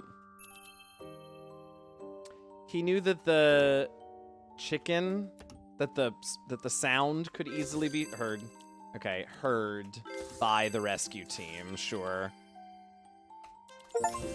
Took him away from danger and he couldn't be happier, sure. Okay. No, Wade is not a pet. Next time I squeeze a screaming chicken, don't be annoyed. Could be me. Sending an SOS. Okay. Oops, we were supposed to go to the underground. You know what? Let's do the last 8, and then let's just do the whole story. We're gonna do the last 8. I'm gonna open them all, and I'm gonna read the whole story start to finish. It's gonna take forever, but we're gonna get the whole story in the order that they wrote it in. It's gonna be great. Too much. He ran out of the house, daring not to look back. Zach's deskmate Lily was quarreling with May, who sat behind them. Lily accused May of stealing his notebook. May, did you steal my notebook? May said angrily, I did most certainly not. Whoever took your notebook shall go to hell. Lily replied, well, hell it is then. After Zach went home, he found a notebook in his backpack that wasn't his. He took a glance at it. It was too much for Zach. He threw the notebook out of the window and ran out of the house as fast as he could and as far as possible away from everything, daring not to look back. Okay, are Lily and May Shinigami? And is it a Death Note book? I didn't say as, I said and, in, on, if, of, to. Oh my god. And. Or. But. Or. I. May, I did so. Oh. Well, okay. May. Lily. Zach. His, he, him, she, her. Hers. Okay. Oh! Holy shit. It looks like yeah, he read in the notebook that conversation.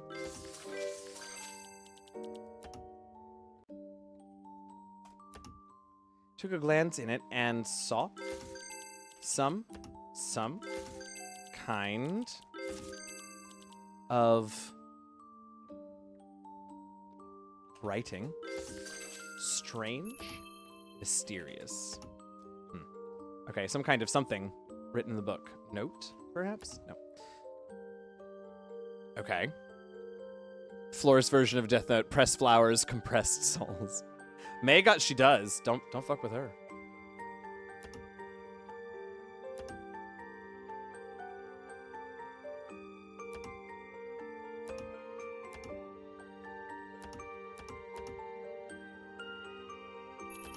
No, shut up. All written.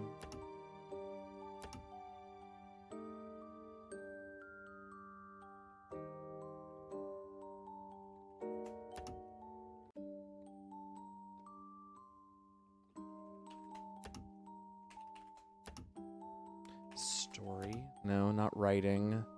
Nope, did I not write this one yet? Maybe not.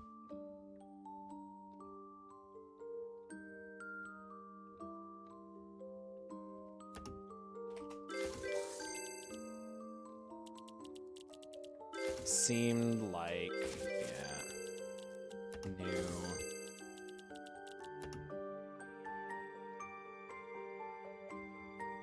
Nothing about it. Yeah, okay.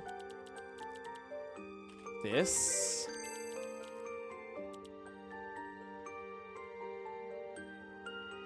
Were up.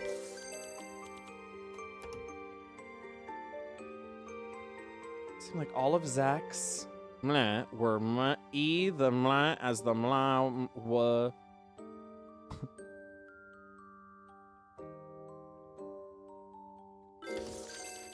Ah.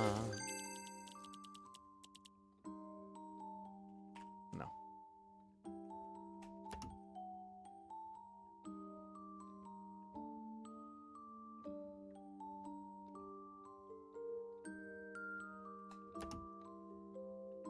Says. No.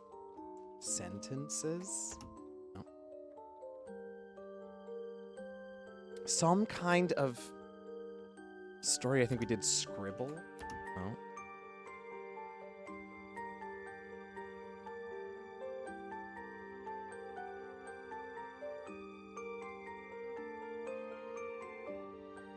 man, we only have red words and then this word. Script. Scripts like this were all over the notebook. Okay, script. It seemed like all of Zach's lines. Great. Oh. I really thought that was going to be it. We're exactly the same as the script wrote, as the script. Lies.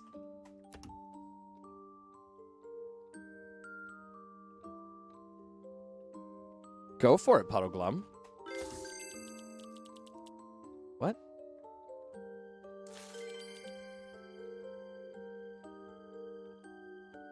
What? Okay, I get it, but I do not know what that sentence says. Okay, so Lily is some sort of witch. All right, witch Lily. We won't fuck with you. I get it. I would also break down if someone told me I was just an NPC in a video game. Oh, is that what it was? That's not what I got from that story, but as you wish. I killed your son and I'll kill your grandson. Holy shit. Lee killed Wade's son using the same MO as the killer. What the fuck? Oh my god. So other than chicken and cheese, what else would you put in a chicken quesadilla? Green peppers, onions, jalapenos,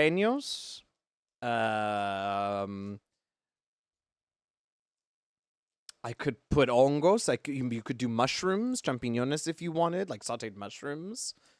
I guess you put rice and beans. It's not a quesadilla anymore. It's just a burrito, a cheese burrito. Lee's son was murdered. The killer's MO was extremely cruel. Wade went to visit Lee at Lee's place. Next day, Lee killed Wade's son using the same MO as the killer. Lee was arrested on site.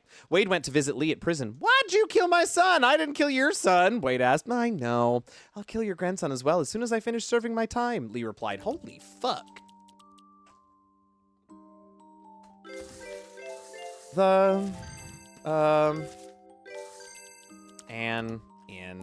On of if and or but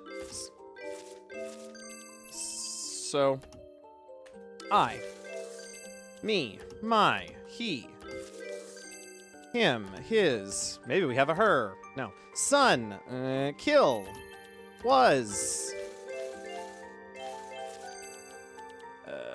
die kill murder. Okay.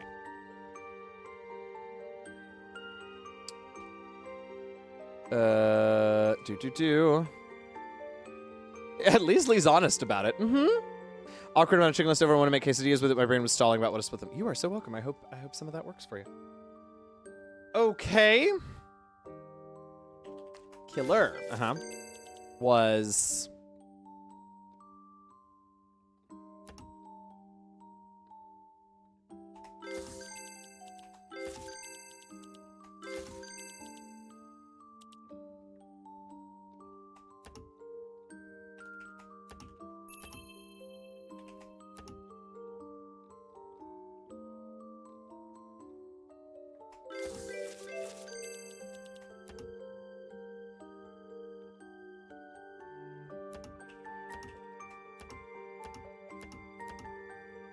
dead.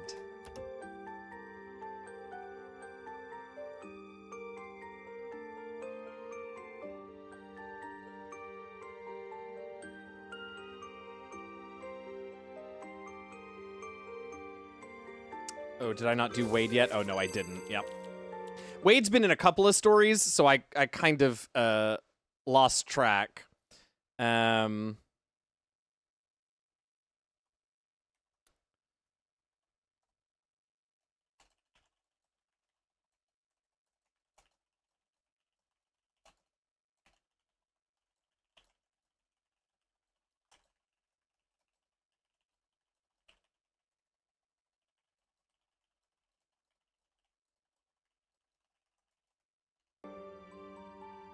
Arrested. Oh, and the killer was arrested. Oh, on site, sure.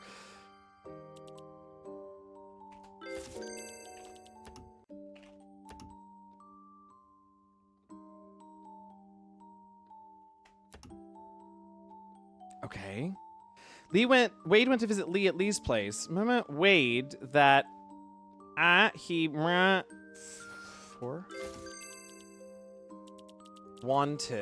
wished for, sure. Oh, you.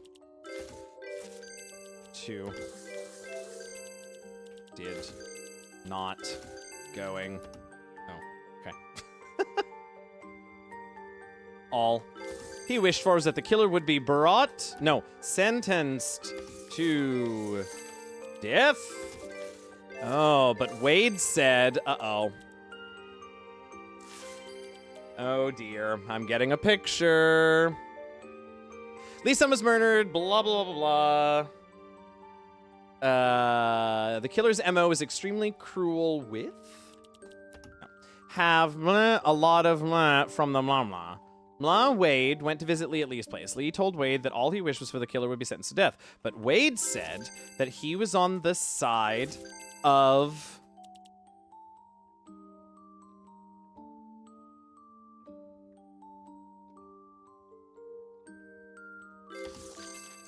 Which, there it is, yeah.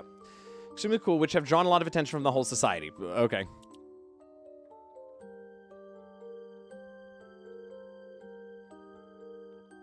Causing? No.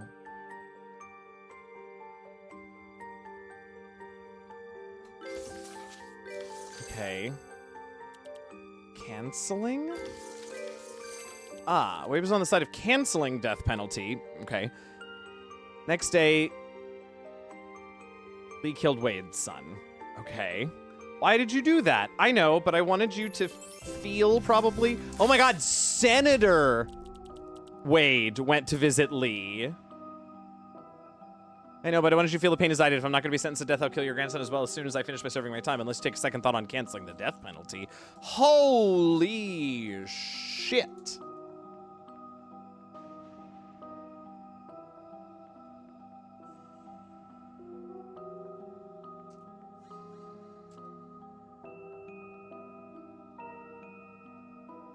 The game that keeps on giving, y'all, truly. Oh, stories inspired by the Utoya massacre, where someone killed 77 people and asked for the death penalty, but ended up with 21 years in prison. Okay, I'm not sure that is based on... Okay.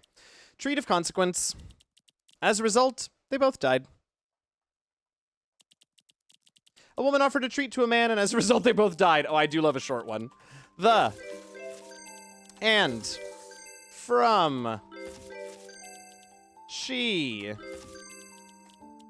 Her, hers, when, where. Okay, I've forgotten what I've done because I got out of order. An, in, were, gone, to, on, in, and, or, but, so, is. That's some anime shit. Yeah. Of.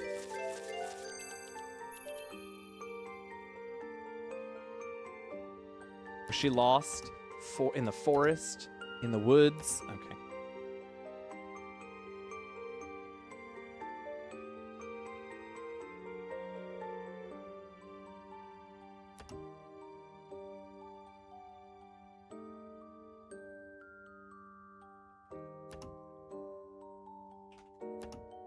I've lost track of what I was doing because I did them out of order, so now I don't know what I've put in.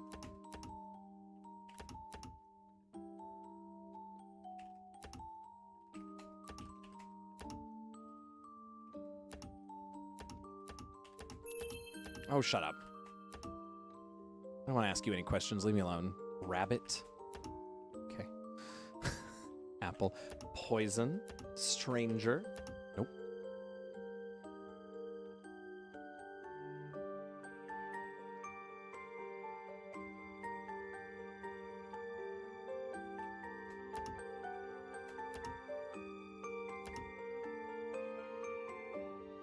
They were banished. Oh, this is Adam and Eve. Got it.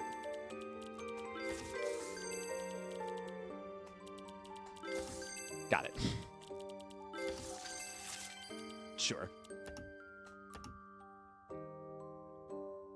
Garden of Eden, and both died. Okay. I know the story, but I don't know Eve. Oh, does it Eve? Oh, named Eve, sure. God. Is Adam in this story? Yep. All right, we get it. Tempted by a serpent, blah, blah, blah. Oh, we got all of Turlock's stuff. Apparently, this was the last little reward we're getting, this bit apple.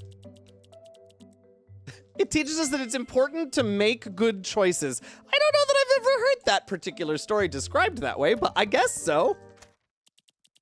Girl in white dress. She spotted me, screaming out loud.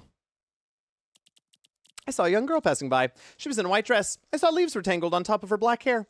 That attracted me a lot, so I leaned toward her so that I could get a clear look, and she spotted me, screaming out loud. I bet we're a snake or something. Or not. It's something we can draw from most stories. In, on, of, if, to, and, or, but.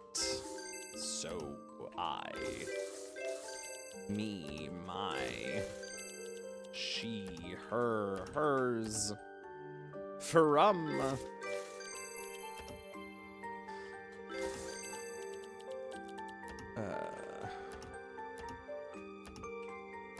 Okay. Ghost. Aww.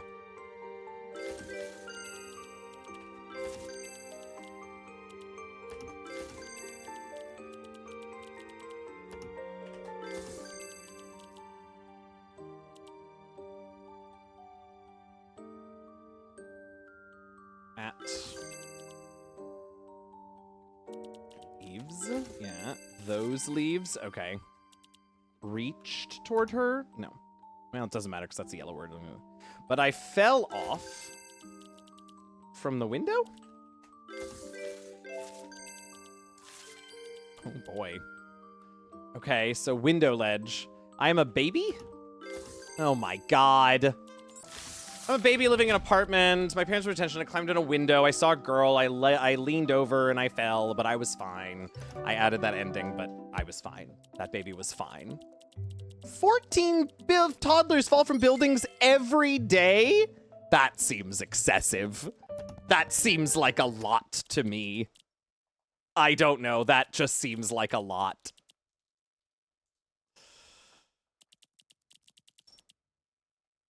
Mary's pregnant. She went to Mr. Santiago's house and followed him into his bedroom. Oh, Mary. On that night, Mary died on Mr. Santiago's bed. Oh, Mary. The next day, Mrs. Santiago went home back from her business trip. She found there was blood on her husband's back. She freaked out and asked Mr. Santiago what happened. No idea. What are you talking about? Nobody's been here. Mr. Santiago replied. Toddlers are quick and parents are tired. Yeah, fair enough, I suppose. The, a, an, in, on, of, if, so, and, or, but, she, her, her, hers, he, him, his, Mary, Santiago, Mr., Mrs., from, got,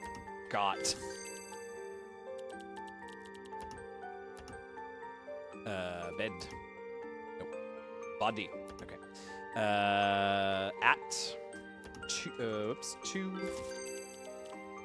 went, go, is, huh? 6 months, no. Oh, blood. Mary is a and she's pregnant. So she to on blood. Oh, vampire?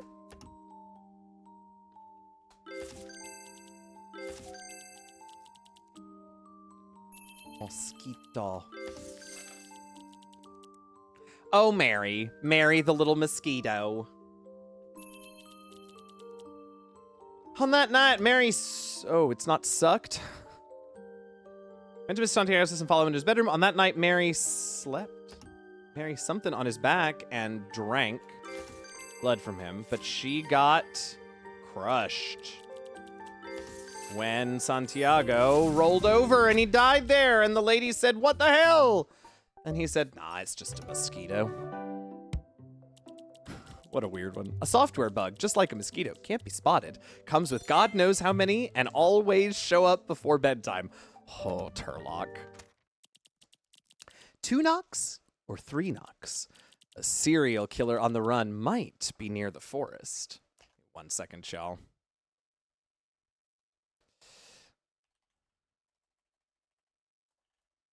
Sorry, y'all. It's been a weird night. Give me 2 seconds, get some Phoenix, and then we will do these last 2. I forgot. Ah! Ooh! Ah! Yee!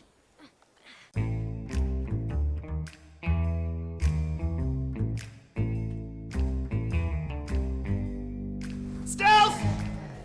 Do I maybe need a power that I don't have? Usually it tells me. The duck! You noodle.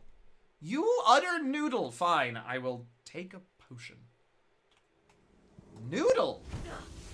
I believe in you. So many near falls. I know, I hate it. It's so stressful.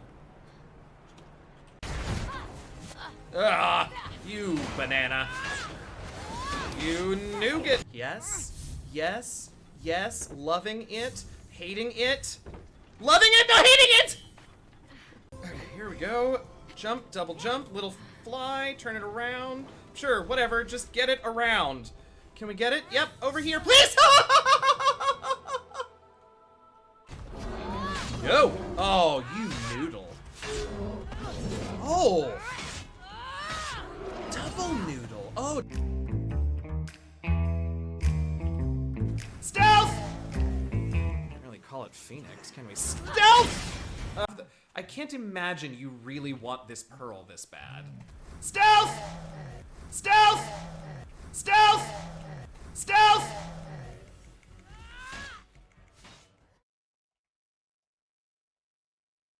Stealth! Okay, back. Sorry, just had to write something.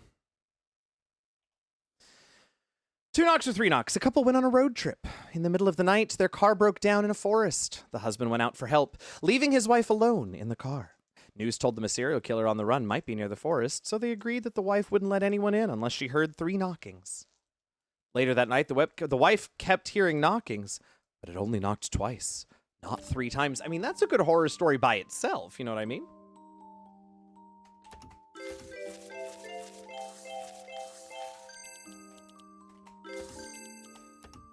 And on, in, if, of, it, oh, I did that already, and, oh, stop it, or, but, who are we talking about? Oh, the man and woman. Okay, so he, him, his, she, her, hers.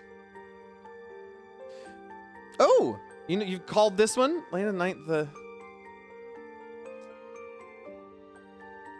was, knock, oh, door, open, okay, put, then, there.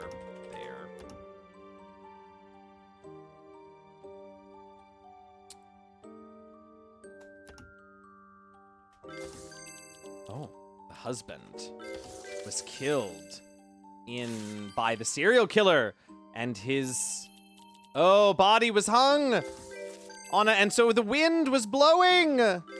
Oh, this is the Hookman legend. Yeah, we know this one. Hung on a tree near the car. If the wind, the wind blew the body sideways. What are you trying to do? And the husband's foot. Okay, here we go. The wind blew, the body started swinging, the husband's feet hit the car once per foot. That she heard 2 knocks, not 3. Yeah, we've heard this one. We know this one.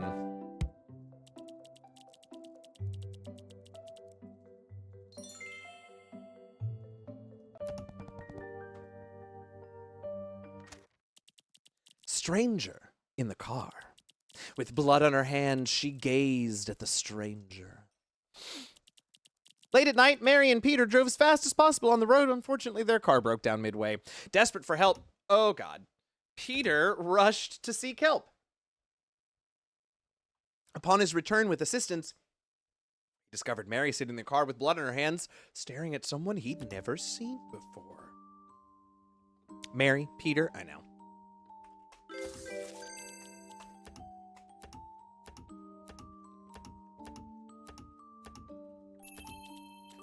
up.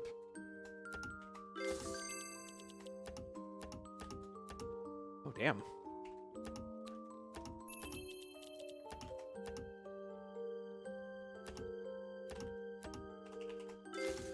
Jesus. I'm sure God was in the car with her. Oh, baby. Yeah.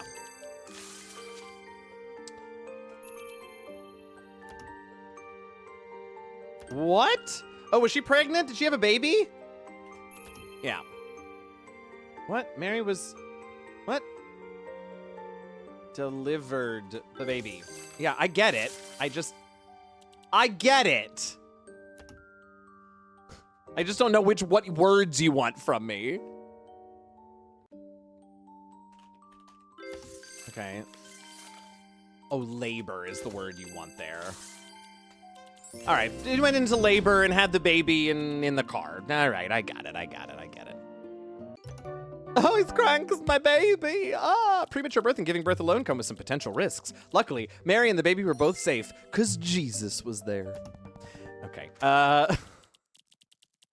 My job, my hobby, and what I would do. My job is to prevent people from doing what they plan to do, girl. My hobby is to abet people to do things they don't want to do. What I would do is to act like I'm willing to do it with them. That is a very confusing series of sentences, but sure.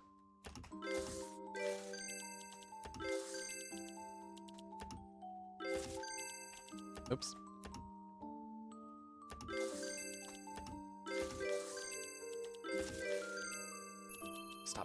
Stop it. Or, but,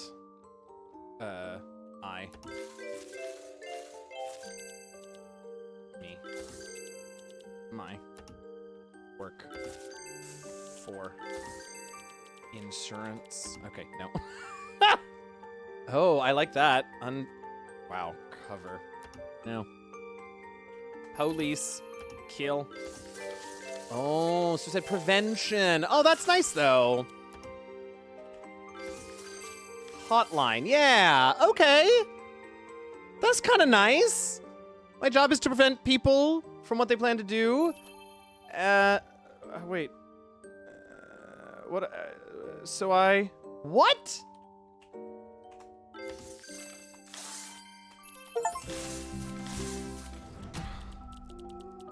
Suicide prevention hotline. How nice. So I prevent them from doing what they plan to do.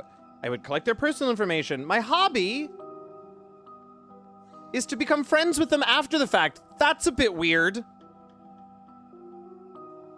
Whoa! This is so fucking dark! Jesus, McGeezus. But don't give personal information. No shit. Oh, that's all of them. All right, y'all.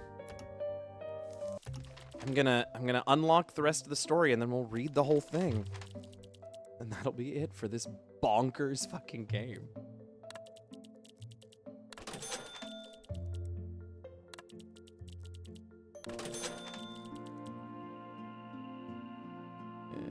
Okay.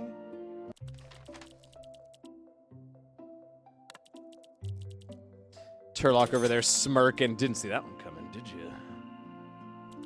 Boy, he sounds like this, but I guess he does.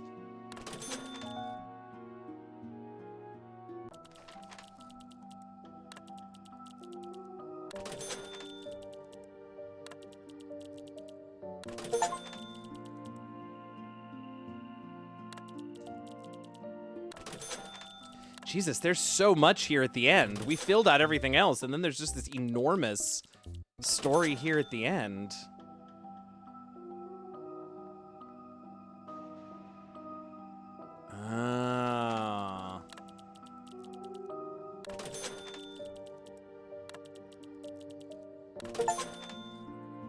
Oh, no. Okay, well, take a look at the credits real quick, and then we'll read the whole story. So I didn't need all of the... That's strange, but okay. This is why he's worried about his browser history. I guess.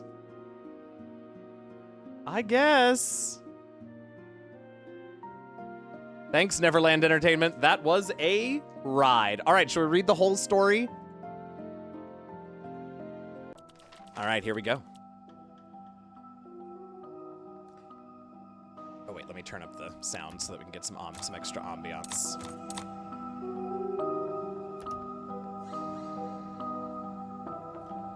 As my mind returned to me, I saw myself lying on the floor of a dimly lit small grocery store. Just a moment ago, I was staring at a yellow dog on the street, and now I find myself here. Where am I? Grabbing the shelf near me, I got up to look at this place. However, the shelf got knocked over and stuff scattered on the floor. Somehow, I managed to get up in the mess. After glancing at the surroundings, I realized I did know this place. It was It was a grocery store in an underground market near my college. The market used to be bustling with my favorite food carts and raucous punk music from street bands. But now, the market made no sound, and no soul could be seen. And what I also realized is that there was a dead body hanging from the ceiling, along with an indescribably putrid smell. That, to be clear, was not coming from the body. That's Sean, my only friend. The body, not the smell. But that didn't bother me for some reason. Now the question is, how did I end up here? Now it's 10:15 as indicated by the phone. With no signal and nothing else, I only have a fully charged cell phone, or rather, a fully charged timekeeper. As I leave the store with the phone back in my pocket, I notice several broken and scattered canned goods. The juice and chunks have dried up and spread across the floor. Judging by the smell, I assume it's Turlock. My roommate Taffy once tried this canned food called Turlock, and its odor left an unforgettable mark on me. It smelled like a mixture of feces and decaying flesh, a true abomination, with an obnoxious scent. When Taffy tried it in our apartment, the stench of our room drove everyone out of the building. And now, the substance seems to have been spilled all over the place. I suppose I have some clues as to why no one's here. Used by my thoughts, I can't help but wonder what kind of sick psycho would spill Turlock everywhere. It was me. I was the sick psycho who spread Turlock juice everywhere. Yeah. Ironically, even though I poured the juice yesterday, it felt like a century ago. Yet, when I first met Sean, the memory feels as fresh as yesterday. At that time, the city had long lost its sanitation services. The garbage was piling up like mountains on the streets, and among those mountains I was looking for anything useful when a gang, fully armed, walked toward me arrogantly. These robbers emerged after the incident, making people more unsettled than the virus. It's a good thing that I noticed him early on. With that amount of ammunition, I would never have had a chance to run if I'd hesitated even a second. Luckily, a perfect escape route was there for me. Downward stairs, leading to an underground market. I pushed through the rubbish pile and darted in toward the stairs in no time, but haste led to missteps. I tripped, and I fell down the stairs. The boy shut the gate after helping me through it. I'm Sean, a postgraduate from nearby Ocean University. I was supposed to have gotten my master's degree by now. He attempted to make things less awkward after the gate shut and the light had gone out. Sean? I've seen the name somewhere. Were you one of Professor Pam's postgrads? I asked. Yes, Sean replied. Where did you see my name? Well, on my computer, I answered. In her lab, there was a tag with your name on my computer. I guess I inherited your old one. I'm Betty, in my 3rd year of undergraduate study. Oh, a fellow lab mate. Professor Pam was always so thrifty. Couldn't even get you a new computer, Sean said, grinning. My old computer had an electrical leakage on that very spot, so I put a tag on it to prevent someone from getting a shock. And I did, right after I removed the tag. I said, so you were behind that warning tag. The conversation lasted only briefly, but enough for us to get to know each other's names. Professor Pam, the old computer, the lab. It had only been months, but those months felt like a lifetime for us. As we ventured deeper into the illuminated expanse of the underground market, the surroundings began to seem more familiar to me. This was the grocery store near campus. During our school days, we would come down here for nighttime snacks. That's what we called hooking up. Then when we entered the grocery store, I realized this place was a perfect sanctuary. With the roller gate preventing the entry of dogs and a variety of supplies in the grocery store, it was a haven. Sean even got smug about this place. I used to run this place. This is my store, and I stored a whole bunch of supplies after the virus outbreak. I did the math. Their supplies can last for years, so it's okay for you to stay here. Wow, this is paradise, I exclaimed happily. Is there a lock on the gate? Well, sadly, no, he said, shaking his head. The gate can keep dogs at bay. They don't know how to open it, but for robbers, all I have is a mop. When you made that knock, I thought it was someone gonna rob me. Now that we're not alone, we can take shifts to look out for any possible threats. Hungry? He opened a can and handed it to me. The last time I ate something was 2 days ago, so my starvation could not resist his offer. After 2 months of wandering, a harbor to stay with sufficient supplies was worth all my gratefulness to him. After settling down in the supermarket, I got why Sean was so neat and completely different from others on the street. It was because of everything in a grocery shop. Plenty of food, water, and most importantly, spare time. However, too much spare time led to boredom, which I could not stand. On the other hand, Sean acted like a silent old tree, always sitting quietly in the corner. I needed something to break the silence when the stench of the Turlock in the storage reminded me of a little game. The fan stopped working. When something stopped working in the post-apocalyptic world, it stopped working for good. Any stink would only worsen things in a room with no air circulation underground. So, everything was deteriorating due to the pungent smell of Turlock's canned food. But we'd grown accustomed to that, as Sean planned that we should have this for basically every meal. Why don't we try other food? Maybe we could try some canned Spam, please? I pleaded with him. Turlock comprises the majority of our food storage, and it is ideal to have something different only once a week if we intend to sustain ourselves long term, Sean said, still all rational but lacking empathy. We're supposed to finish 1 can of food before opening the next. Why can't you stick to that? You can't set rules about how I have my meals. I got annoyed by him and cracked 3 cans of Turlock simultaneously. The stench was too much to tolerate, and I even made it more disgusting by poking at it. What about another story? Sean tried to avoid where this conversation was leading, but no more stories. I've exhausted all the stories from the game and even made up a bunch of puzzles derived from movies, urban legends, comedies, or stories from my childhood. Now, there was nothing on my mind. No more puzzles. Maybe I should go up there. I wanted some new stories as well. What if the internet went back on and they might update something new on the app? Have you lost it?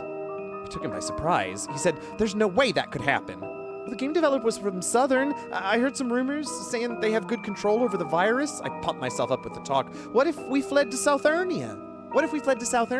Oh, cut it out. That's not going to happen, Sean said with certainty. That rumor only exists because of the bad news that Southern can't travel anywhere due to the internet malfunctioning. The whole world's in chaos. Ain't no place for us to run to. You don't know that. He struck my nerve. Ever since it happened, all you've ever done was hide in this dark store eating canned food. How could you possibly know what it's like out there? I became increasingly angry as I was making my speech, and one of the Turlocks tumbled by me accidentally. Panicking, I stood up and knocked over 2 more cans. All the juice and turtle meat spilled on the floor. Sean said nothing, but I knew he wanted to. He mopped the mess in silence, but the mopping only exacerbated the putrid smell. And like that, the 2 of us endured wordlessly the stench and the noise from the broken fan in the grocery store. This marked our first fight. It felt destined to occur, for Sean's a realist who needs only Turlock cans, while I was not. I need Turlock stories. At night, Sean was asleep. I grabbed my backpack, slipped my phone into my pocket, and quietly snuck out of the grocery store. When Sean opened his eyes in the morning, I'd come back with some new stories. The city in the wasteland lost its capability to produce any light pollution. Still, it shone through countless stars in the Milky Way. The view of the stars relaxed my nerves from the pain in my sprained ankle. Taking a deep breath to soothe myself, I realized how fresh the air was on the other side of the roller gate. For a second, I wished time would stand still. But Sean's voice from behind broke me out of my thoughts. What are you doing? Sean asked, panting heavily from running. Trying to escape to Southernia? No, I just wanted to see if the game updated. Risking your life for a stupid game. What's wrong with you? He scolded me in a hushed tone. Before I could talk back, he snatched my backpack and ran toward the underground. What's wrong with you? Why did you rob my backpack for? I chased him, but he was running too fast. I could only scream at his back. Keep your voice down, dogs might hear us, he exclaimed, running toward me. But it was too late. A blurred yellow shape approached us with the speed of a lightning bolt. I saw it, and Sean saw it too. Run. That was the last word Sean ever said to me. Panically, I dragged my painful left foot and ran desperately back to the underground market. But Sean didn't follow me through the roller gate. Alone, I was helpless in the grocery store on a quiet night as a breathtaking sound from the roller gate suddenly broke the quietness. It was Sean. I saw him enter the gate when I was about to look for him with a mop in my hand. What a relief. It seemed like his left ankle had also been sprained, perhaps on the stairs. He didn't say anything and lay down, completely ignoring me.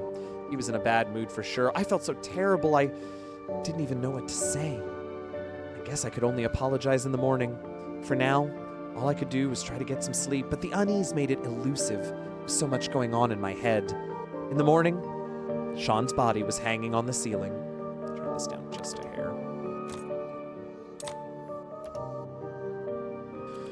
We lived in the underground where the sun was never seen, so I no longer paid attention to time. I didn't know how long we'd been living together, and after so many puzzles we played and questions we asked, I felt like we'd known each other for a long time. Sean was a practical person, so his suicide was practically simple. No note, but the reason was shown by the bite mark on his left ankle. Last night when I rushed back, he fought off the dog, buying time for me, which got him bitten. I guessed he'd already had a plan when he returned to the store, but he remained silent. Sean was oh, here comes that sentence. Sean was a pessimistic person. The Raid People's virus was known to be incurable, and they say it could make one lose sanity, but the exact behaviors remain unknown. He didn't want to suffer the process, nor did he want to risk passing the virus to me. Ever since we lived together, he didn't say anything, but I could tell from his actions that all he did was take care of me. The world's now filled with deceit and betrayal. No one gave me a helping hand, but Sean let me in. Sean was a stupid person. He shouldn't have let me in from the beginning. He should have left me out to die.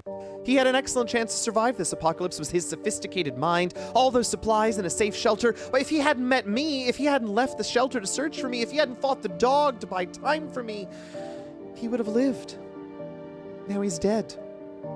In this chaotic world, I don't have anyone anymore. I looked around the store. The shelves were still full of cans, and Sean stored the supplies. They now meant nothing to me. Sean was my only friend. He died because of my fault, and it made me want to not live anymore. I rummaged around in the grocery store. No knives, weapons, or rope. Sean used the last of the wire strings. It wasn't hard to die in this world. The hard part was to live. Everything on the streets could be lethal, so all I had to do was leave the underground market and step outside into the street. Oh, and then we get the happy music again. No more interaction with my thoughts. I stepped up toward the roller shutter gate at the exit. Surprisingly, I quickly lifted the seemingly locked gate as soon as I got used to its weight. As the gate rises, the outside world is bathed in dazzling sunshine, and a gentle breeze brushed against my face. Thanks to the fresh air cleansing my nose from the Turlock earlier, my mood suddenly lightens. However, I could not spot a single person, and no car was in sight. It remained as quiet and deserted as the underground. On the street, a yellow dog ran toward me. It was the same yellow dog I'd been staring at it before. I sat down and reached out to it. Not scared at all. The yellow dog, its front leg freshly injured, came at me in most ferocious form. I wondered if Sean had hurt its leg with the roller gate while he was stalling for me. Barking and showing its fangs, it got closer and closer to me. So close I could feel its breath and drool. How could you give up on yourself? Stay alive! As if Sean was speaking in my mind. That was Sean's stand on the first Turlock puzzle we played together. Staying alive is more important than anything else. But I can't do it without a partner, I explained to the imaginary Sean.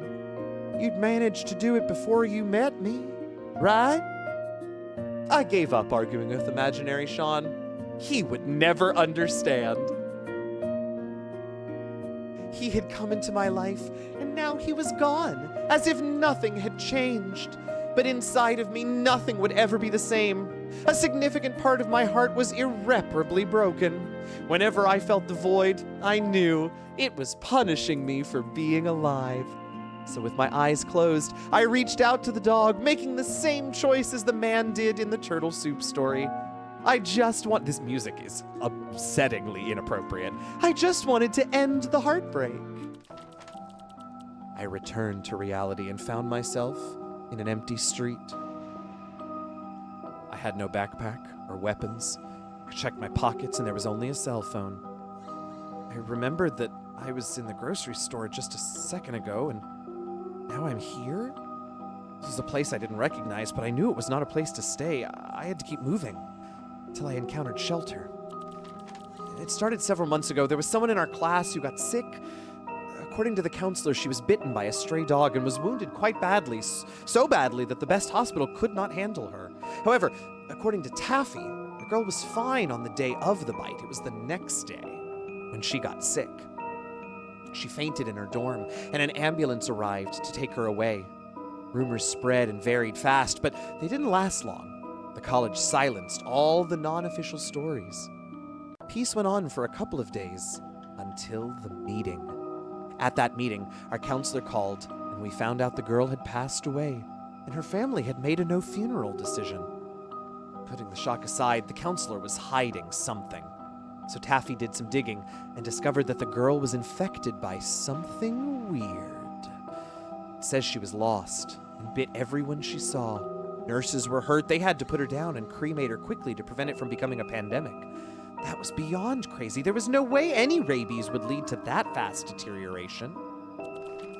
After the meeting, more warnings against stray dogs were issued, and more incidents involving maniac dogs occurred. The security even built a unique force for dog capture. But based on the missing classmates, I guessed that didn't work. Not for long. The classrooms were only half filled, and the campus clinic was closed, seemingly for good. Finally, Taffy's professor in the biology department shared some information with her. A rabies virus variant was found among the clinical cases. The variant was highly fatal and infectious and could be transmitted among humankind. They called it the Raid People's Virus. Later, the virus became trending. Sorry. The college started its lockdown since the virus was officially announced. And when the lockdown was issued, Taffy and I rushed to the grocery store on campus. And we weren't the only group that had thought of it. The line at the store for purchases was way too long. And the end of the line was where we were. Some guy in the middle of the line got into fights for some reason. We didn't want to be involved, so we returned to the dorm. I thought the guys in the fight would probably get in trouble. Some warnings from the department, perhaps. But no. It was as if there had been no staff in the college since that day. No notice, no classes, no teachers even. A few troubling days stuck in the dorm. The news app, most apps to be more accurate, stopped updating. Realizing that staying in the dorm and doing nothing was an absolute dead end, Taffy and I packed a suitcase full of our remaining food. We snuck out of the campus in the middle of the night. Sneaking out was exaggerated. Our elaborately designed plan for escaping was, in the end, a waste of time when it met the world on the outside in silent chaos. It was also an astonishment to us that random construction rocks blocked the gate, and the security guard was absent. We mustered up our courage to climb over the school gate. The further we went, the more depression we saw. With no one on the street and no wheels on the road, the city left tourists like us with dysfunctional traffic signals and garbage piling. Street shops were either shut and locked or smashed and robbed. Our bravery weakened as we walked down the deserted streets, and Taffy finally ran out of it. That's when we stopped at a trashed burger shop. It's too dark out there. The night didn't help. Too scary. Perhaps we should camp here and keep moving when the sun comes up, Taffy suggested.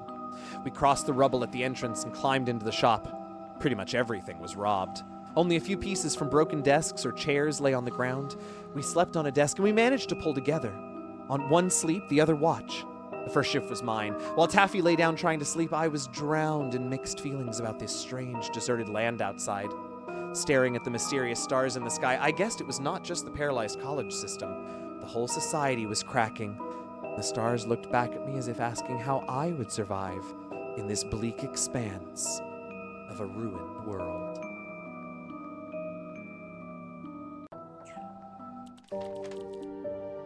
We both lost track of time until Taffy was done sleeping. She was to take the second shift, and I would try to get some sleep. With the backpack as my pillow and the greasy deck of the burger shop as the bed, I put those thoughts aside and slept.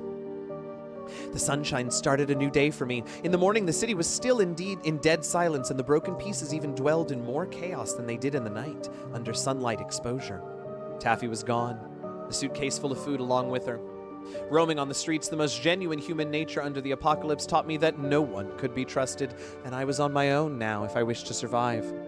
A tin can of tomatoes I spotted among the garbage. Thanks to my sharp eye, I began leading a wandering life. The streets were deserted, day or night. The only two things living that could be spotted were infectious dogs and violent gangsters. My routine mainly involved digging through dumpster piles for anything to eat when the sun was up and seeking refuge in random street shops for rest when the sun went down. One morning, I stumbled upon a can of well-preserved Spam in the garbage. After laying it in my backpack, I was about to zip the bag and keep moving. Out of nowhere, a boy swooping out from behind ran past me with my backpack in his grab. With an excellent Spam can packed in it, my bag was robbed in a sudden snap. Despite the common occurrence of robberies in the aftermath of society breaking down, I was still taken aback when this happened to me for the first time. I'd witnessed a defenseless older man being robbed by a group of predators, so my instinct had always been to avoid any signs of life to prevent any tragedy like that from ever happening to me. I was unsure if I stood a chance against this boy, but that bag was everything to me. I had to chase after him. As he noticed me pursuing after him, he sped up and pat his pace and spat, "Run!" That was the first words Sean ever said to me. Aw, run was the first and last thing Sean ever said to her. The boy rushed down the stairs that appeared ahead. I've walked these stairs many times and knew where they led to an underground market near the school. There was now a closed gate at the end blocking his escape route, but to my surprise, he lifted the gate and left a gap to crawl through. I swooped through the gap before the gate was shut. The other side of the roller gate was a combination of dark, wet, and, as expected, a no man's land. In the distance, a faint light revealed him, dropping my backpack. He closed the gate behind us, breathing heavily. "That was close. Thank God we made it," he exclaimed. "What's wrong with you, and why did you steal my backpack?" Angrily, I snatched my backpack back and yelled at him. "What's wrong with me? I saved your life. A rabid dog was coming at you while you were rummaging in that dumpster." He had me in shock at the word rabid. Anything associated with rabid could be infected with the Raid People's virus. If I were to get bitten by a rabid dog, I'd be dead for sure. During my wandering life, even the slightest resemblance to a dog would drive me to flee in the opposite direction, let alone a dog coming after me. I suppose that would indeed be frightening, if what he said were true. "You could have warned me. You didn't have to rob me," I said, frightened, but still pissed. "Warn you? Dogs are fast. By the time I could have warned you, the dog would have got to us. Grabbing your backpack was the only way to get your attention quickly," he explained. And he did make a point. Was that an instant decision or a planned trick? Maybe there weren't any rabid dogs, just a con man aiming for my food. To confirm my suspicions, I looked inside my zip-opened backpack and found nothing, precisely as I suspected. "Where's the can in the bag? That was a can of fresh Spam." "There's no such thing," I asked. "Oh, who cares? It would help if you got your priorities straight. Just your one priority straight," he said casually at the backpack. "The zip was opened. I bet it fell out on the streets." "I bet there is no dog. You just trying to steal my lunch." "Why would I let you in if I were a thief?" Sean pointed at the shut gate. "You didn't let me in. I got in because I was fast." I literally don't know how to respond to that. Looking back now, it seems almost magical. That's how I met my only friend, through a big fight. Even though apparently later was when we had our first fight, but this was our first fight. After that, we never fought again, except that we did, because it's part of the story that we fought. Anyway. "Oh, just shut up." I walked toward the gate. "I'll go back for my Spam." "Wait, is that a light?" The boy stared deep into the market. "Let's check it out." I had always been alone ever since the wandering, but it wouldn't hurt to check a few shops for potential supplies, so I cautiously followed behind him. I'd ditch him and run for my safety if anything went wrong. Wait, but I thought Sean had already been here. Oh, unless maybe he's looping too? As we approached the light, it became clear to me that the light came from a grocery store. Back when everything was in order, this was where we used to buy our nighttime snacks. The store was left unattended, but still lit up. And somehow the store managed to survive the chaos and showed perfect intactness with our reflection on its glass in one piece. Food could very likely be found here. Even luckier, the boy opened the unlocked door with an easy push, and I followed. The mess and dirt on the shelf indicated the store had been vacant for quite a while. After our search over the store, we found supplies in large quantities, mostly canned goods that could be stored for ages. It appeared the owner had prepared— the owner is fucking Sean— had prepared well for the Doomsday event, but for some reason, he left his fortress for something else. Lucky us, now the fortress was our fortune. Yeah, you're right, Fair. Let's just stop trying to make sense of it. The joy led to total concentration on inventory. The underground couldn't see the sun go up and down, so we lost track of time. Until midnight, my phone check reminded me of how late it was. The boy suggested— there's so much more of this story left. The boy suggested we take turns— oh, but we have read a lot too. Okay, that makes me feel a little better.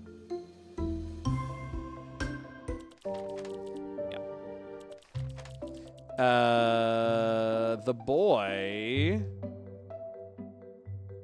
suggested we take turns sleeping. I wouldn't let the taffy incident happen to me again, so I pillowed my backpack, the only thing I had, and tied it to my wrist. When I woke up, he was still taking inventory. A blanket was on me. The last time I slept with a blanket was— well, I couldn't remember when. Where did you find a blanket? At the quilt shop next door, same as this when the owner left, and everything in it was still there. He pointed at the mattress on the ground with a little smug. I got us 2 mattresses as well. The abundance of food and the blanket offered me something I hadn't felt in a long time. Comfort. I wanted to stay forever in this 50-foot square store, a harbor amid a messed up reality. We sorted out the supplies in the small supermarket and then went through the other shops in the underground market.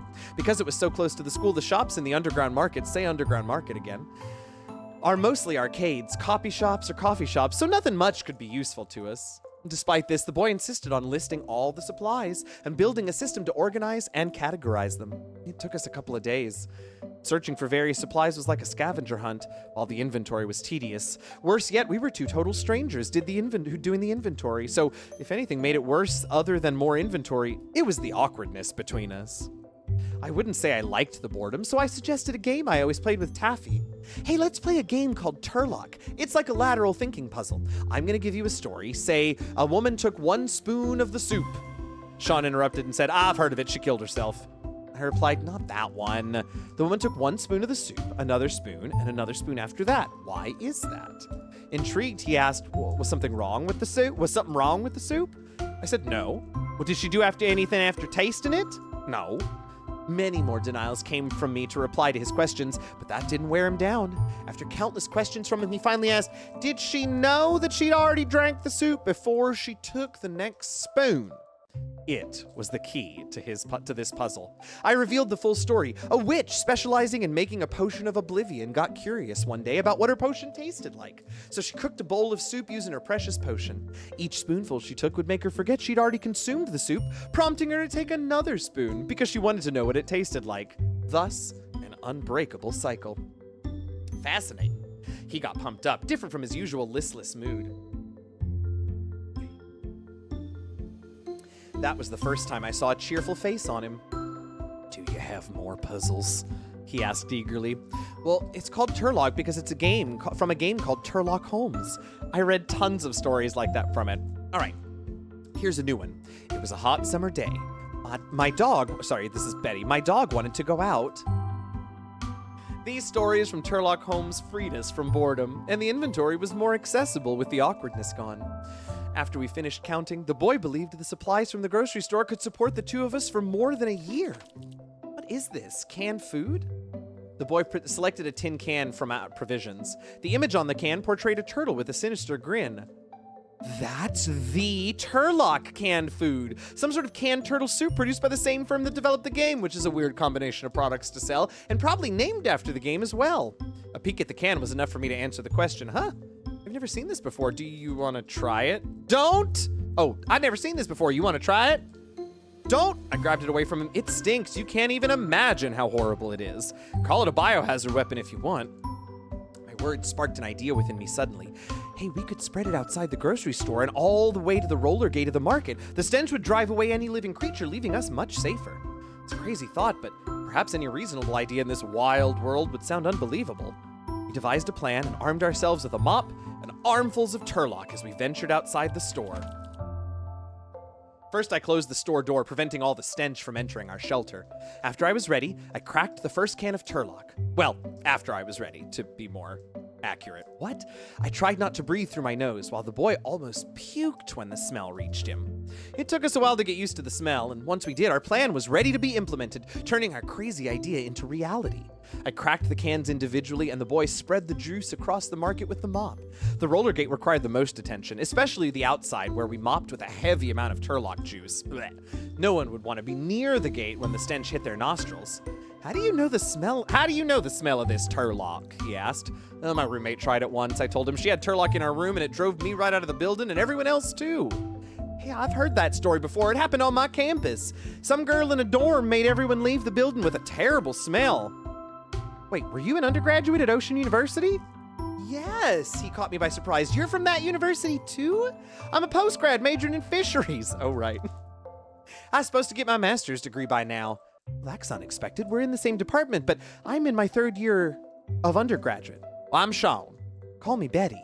Wait, didn't we time, you know what, it doesn't matter. Kind of weird that we'd known each other for a while, but this was the first time we introduced ourselves. Maybe the pressure always kept us on edge and we forgot about it. Now the pressure was off and our guard was down, we finally remembered to exchange names. After the sun went up, it shone on the Turlock juice. The evaporation made the stench way more unbearable than before. The Turlock was a special treat in Southernia, a country located at the South Pole. Whoa, girl, I forgot. During Southernia's winter, food was scarce, with turtle meat being one of the few exceptions that could be preserved. Thanks, Robo.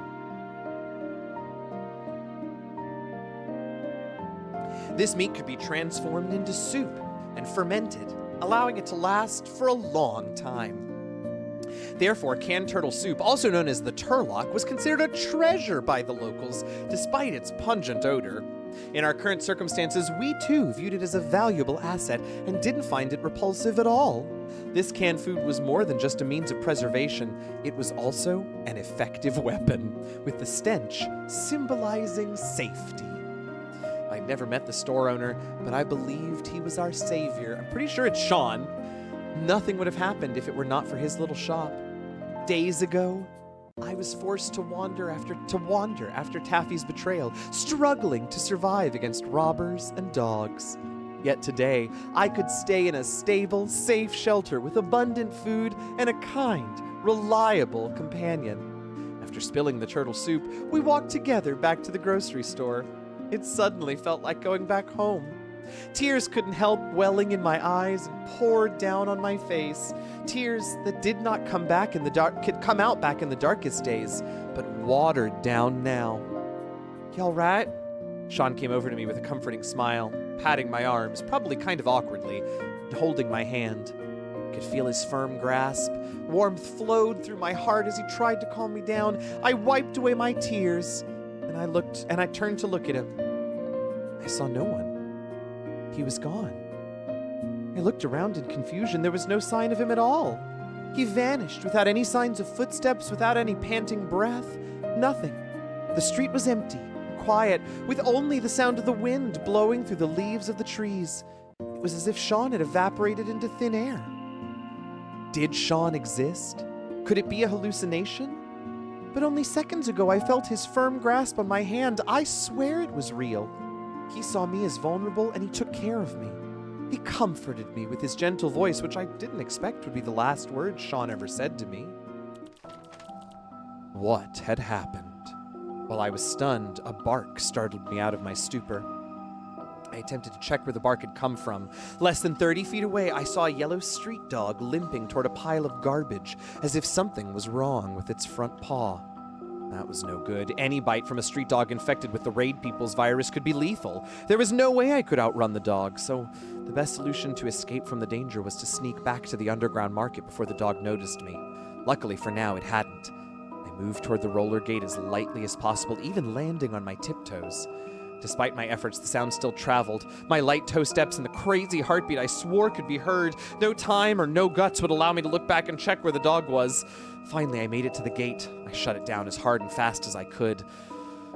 At last, I'm out of danger. I felt like a lucky survivor from a disaster. You are, clutching at the closed roller gate, breathing as I almost lost my right to do so. The world outside was way too dangerous, but fortunately, I found this underground mall. Here's a perfectly stable, food-sufficient harbor, and I won't go out again. After calming down, I walked toward my little sanctuary. I entered the grocery store, and Sean wasn't in his usual spot. Where had he gone? Why had he vanished? Sitting down while plugging in my phone to charge, I saw a weird shadow floating above me. I looked up, and there he was. Sean, hanging on the ceiling, killed himself on the fan with a string of wire, and I know the reason. As the scene of Sean being dead burst into my vision, all the memories came rushing back, flooding me with their dark coldness. It was all coming back to me. I couldn't take it. I remembered how we met. I sprained my ankle. Sean gave me his hand. How did we end up like this? I couldn't take it. Sean let me stay at his grocery store, and we played Turlock together every day. My heart is tormented with all the happy memories we used to have. I couldn't take it. We were living so well. How did things become worse? We had conflicting opinions, and we had a big fight. I spilled the Turlock all over. I snuck out of the shelter in the middle of the night, but Sean caught me on the street, and he snatched my backpack. How did we end up like this? I couldn't take it. I clasped my head desperately. Sean fought with the dog to protect me. He was bitten because of me, and then he died. I remembered it all, but I couldn't take any of it. He died because of my fault. I felt overwhelmed, struggling to breathe, my heart pounding. I fell heavily to the ground. I'd been fortunate to meet a great friend in the post-apocalyptic world, but how did things turn out worse over time? What if everything had happened the other way around? Lying on the ground, fragments of my memory began to rearrange in reverse order. As the train of reality moved forward, all I could see now was the view outside the train, moving in the opposite direction as reality did. It could have started with him snatching my bag, followed by a big fight. We would have become friends through that disagreement. Then we might have spilled a few cans of Turlock as a defensive weapon, probably inspired by the puzzle game we played together, and ultimately he would give me his hand, and everything went blank.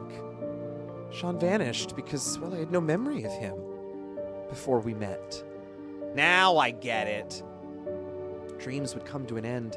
Sean still cast a long shadow on the ground with his body, suspended from the ceiling. He hadn't vanished. He's here, and he's dead.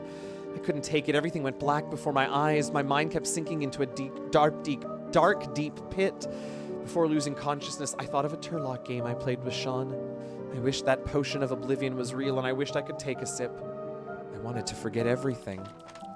In another blink of an eye, I was back at the grocery store, lying in the same spot as last time. I rushed straight to the roller gate without hesitation. The gate was shut as if nothing had happened. Again, I checked my phone. It read 10:25, merely 10 minutes after my last phone check. What was going on in the last 10 minutes? Why was I somehow transported back here? Anyway, I needed to find a way out and away from this Turlock scent. So at the exit, I turned on the camera on my phone. The whole thing would be recorded this time. If I blacked out and blinked back to this place, the footage would show me what happened during the gap. Once more I blinked, and there I was, standing on the lonely streets with the half-open roller gate looming behind me. How did I get here again? Just moments ago I was safely concealed in the underground market, free from harm, but now I found myself exposed, defenseless, and in danger. I felt as though the underground market had kicked me out. Hey, Telltale Hearts, welcome in. Thank you so much for that follow. My phone in my hands, which I had no recollection of how or why it got there, became rather useless after the incident. All internet services went paralyzed, rendering phones to function only to a limited extent. To be more accurate, it was a clock. What was I holding my phone for? I put it back in my pocket where it belonged. In the distance, a figure resembling someone emerged from a pile of garbage. The clothes on the person were somewhat familiar. The face took me a few seconds to identify. It was Taffy, my old roommate. Our eyes fixed on each other. We were probably thinking about the same thing. She'd taken the suitcase filled with food and left me alone on the street while I was sleeping. The awkwardness was lifted by her speaking up. Betty, you should be more cautious of this underground market. Someone told me a dog snuck in. A dog? In the underground market, dogs could never pass through the fully closed roller gate, but now it was half open for some reason. Oh, the first thing that came into my head was Sean. He was probably still hiding in the market. I had to warn him. I rushed straight into the market to find Sean.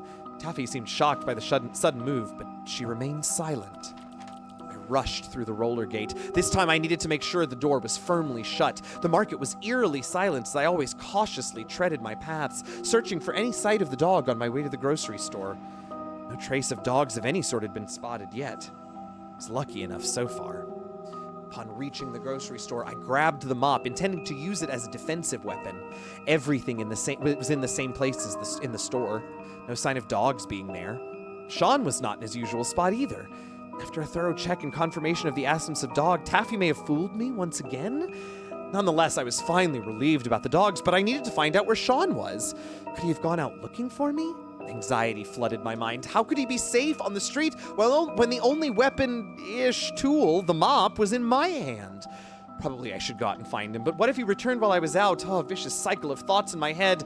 Final thought. I'll go seek Sean with the mop. Before I head out, I'm going to leave a note on my phone. Sean, I went out looking for you. Stay exactly where you are. Please wait for me. I needed to first to charge it and put it somewhere where he would notice. Maybe put it on a sign. What could I use as a sign? I started to look all over the store. That's when I saw Sean's body hanging on the ceiling. A shocking view I somehow ignored when I was occupied with dog checking. Sean was dead. Once again, all of the dark memories came flooding back. All of this had happened before, even the discovery of Sean's body, more than several times.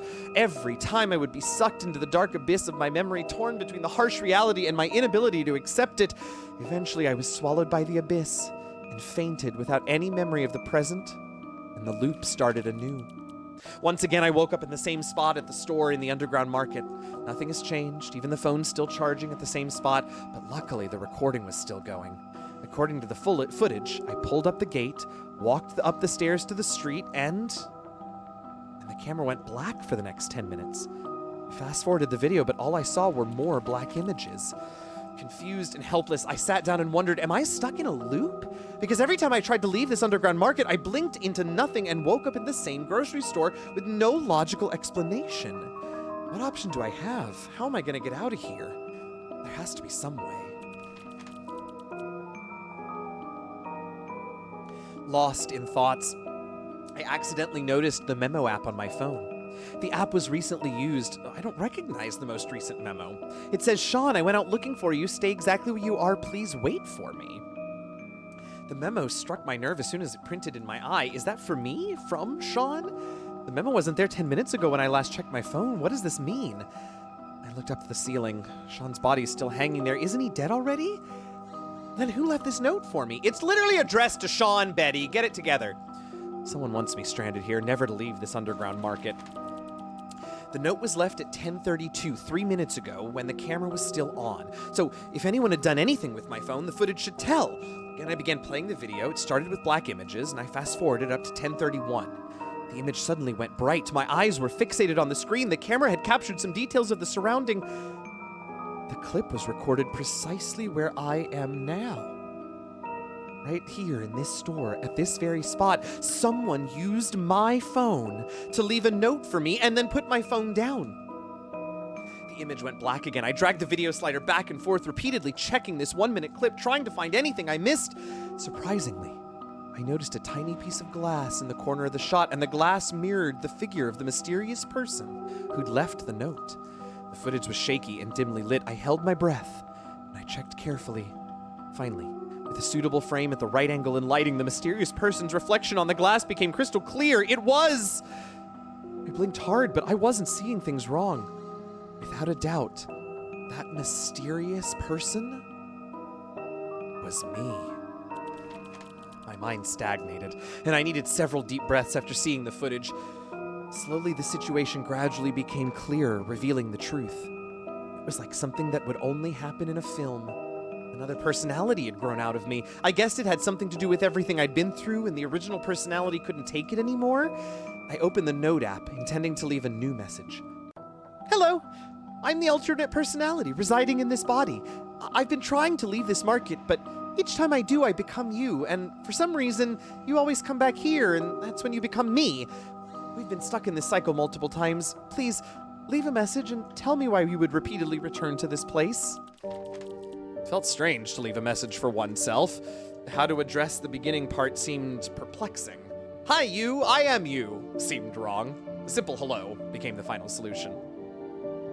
It hit me that the message wasn't from Sean, but from my other personality to Sean, as the name Sean was mentioned at the beginning of the message, instead of the end. The second check confirmed my idea, so I suppose the other personality was looking for Sean relentlessly. It's probably why she would always come back to this market. She didn't know Sean had died. I wished I could be like her. This isn't surprising. If it were me who disappeared, Sean would surely keep looking for me tirelessly. At this moment, I suddenly missed Sean intensely, even though I knew he'd already died.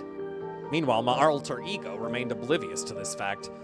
Thinking about this, I suddenly felt envious of her. Yeah, didn't we already do this exact paragraph? Yeah, I wish I could be like her. I was suddenly... Anyway. I stood against the shelves watching all the Turlock canned food tumble down onto the floor. Sean was very wise. He stored tons of Turlock, which is one of the most useful supplies to get through the crisis. However, getting through the crisis required more than just adequate supplies. One needs something beyond canned food, a reason to stay alive. I know, I can't, it's been more than 20 minutes that I've been reading this fucking story. I cannot believe it. But we're almost done. Something I didn't have anymore, but she did. I stood up on the counter, I loosened the wire on Sean's body. Oh, God. Okay. And placed him at the quilt shop next door, covering him with a white blanket. Spreading Turlock juice outside the quilt shop was the final step to ensure the body wouldn't be detected. I stood quietly for a moment, praying that someday we would see each other again. And I wrote a new message on my phone. Uh-oh, Betty. Stay right here at the grocery store. I have something urgent to take care of. Be back in a month. Oh, that's so sad. Don't leave this place. Sean. Oh, that's not what I thought was going to happen, but that's very sweet and very sad. I set the phone in a prominent spot, set the screen to stay on so she would notice the message. After all was done, I walked toward the exit of the underground market. As the gate rises, the outside world is bathed in dazzling sunshine, and a gentle breeze is brushing against my face. Step by step, I walked up on the stairs leading to the streets, knowing this would be the last time. Alone, and without a backpack, cell phone, or weapon, I was out on the street without company. I didn't know why I was there, but I knew it was not a place to stay. I had to get back to my shelter at the grocery store in the underground market. Oh, there was the underground market, the roller gate half open for some reason. I was about to rush through the gate when a blurred yellow shape approached me at the speed of a lightning bolt, leaving me with no seconds to duck. The big yellow... Oh. Well, the big yellow dog was holding me defenseless against the floor, but there was nothing I could do. But it didn't bite me. All it did was jump over me and lick my ears. It's just an ordinary street dog, not a virus carrier. It sat beside me, sticking out its tongue, looking at me eagerly. It was not my sentence day. Patting his head, I sat up, finding the front leg injured. Oh my God, wait a minute, did Sean and the dog wasn't even infected? Holy shit. I should do something about it, or it might get much worse. There were some bandages left in the store, I guess. I stood up and walked toward the underground market. The dog followed me, as if he was my pet. Sean would be so shocked when he found out I brought back a dog. I walked into the grocery shop with the yellow dog, but Sean was not at his usual spot. Where could he have gone? So strange. My phone was on a round can with its screen turned on. I picked up the phone, trying to read what was on it. There was some text or messages, but I couldn't understand a single word. I put down the phone in confusion and knocked over the round can. It rolled down to the ground. The rolling can really trigger my anxiety, so I immediately chased after it and put it back. The dog fell asleep while licking its wounded paws that I had helped patch up. The peaceful surrounding made me sleepy as well. When I woke up, the dog remained in the exact spot, but Sean was not back. With the clock ticking and talking, the night fell. My anxiety wouldn't allow me to leave Sean out there. I would blame myself forever if anything to happen to him. I decided to go out searching for him after dinner. I cracked the round can I had chased up earlier and shared it with the dog. The can was Turlock, a canned food made from fermented turtle soup. Holy fuck, we know. Emitting a unique stench. Surprisingly, the smell didn't bother me. Instead, it even grew on me. Spoon after spoon, I could feel my energy replenishing and my determination to find Sean strengthening. And so the dog and I set off together to search for Sean. I had a feeling that this might be a hard journey, but Sean was my friend. I wouldn't leave him out alone in this chaotic world. I must find him, and I'll never give up. No matter what happens. The end. Holy crap.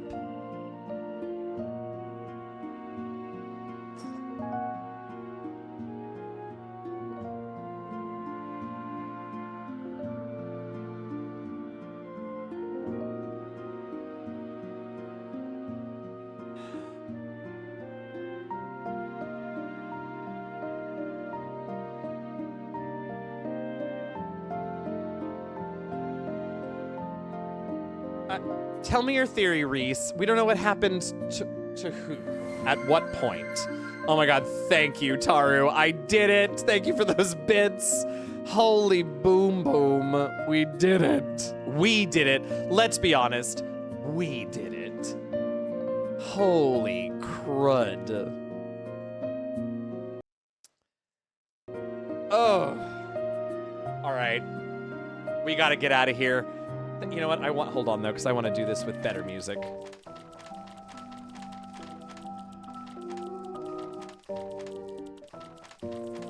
Now, where's the fun one? This one. Okay, there we go.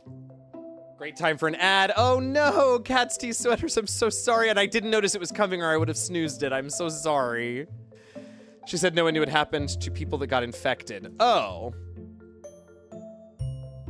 Felt like years were stolen on my life.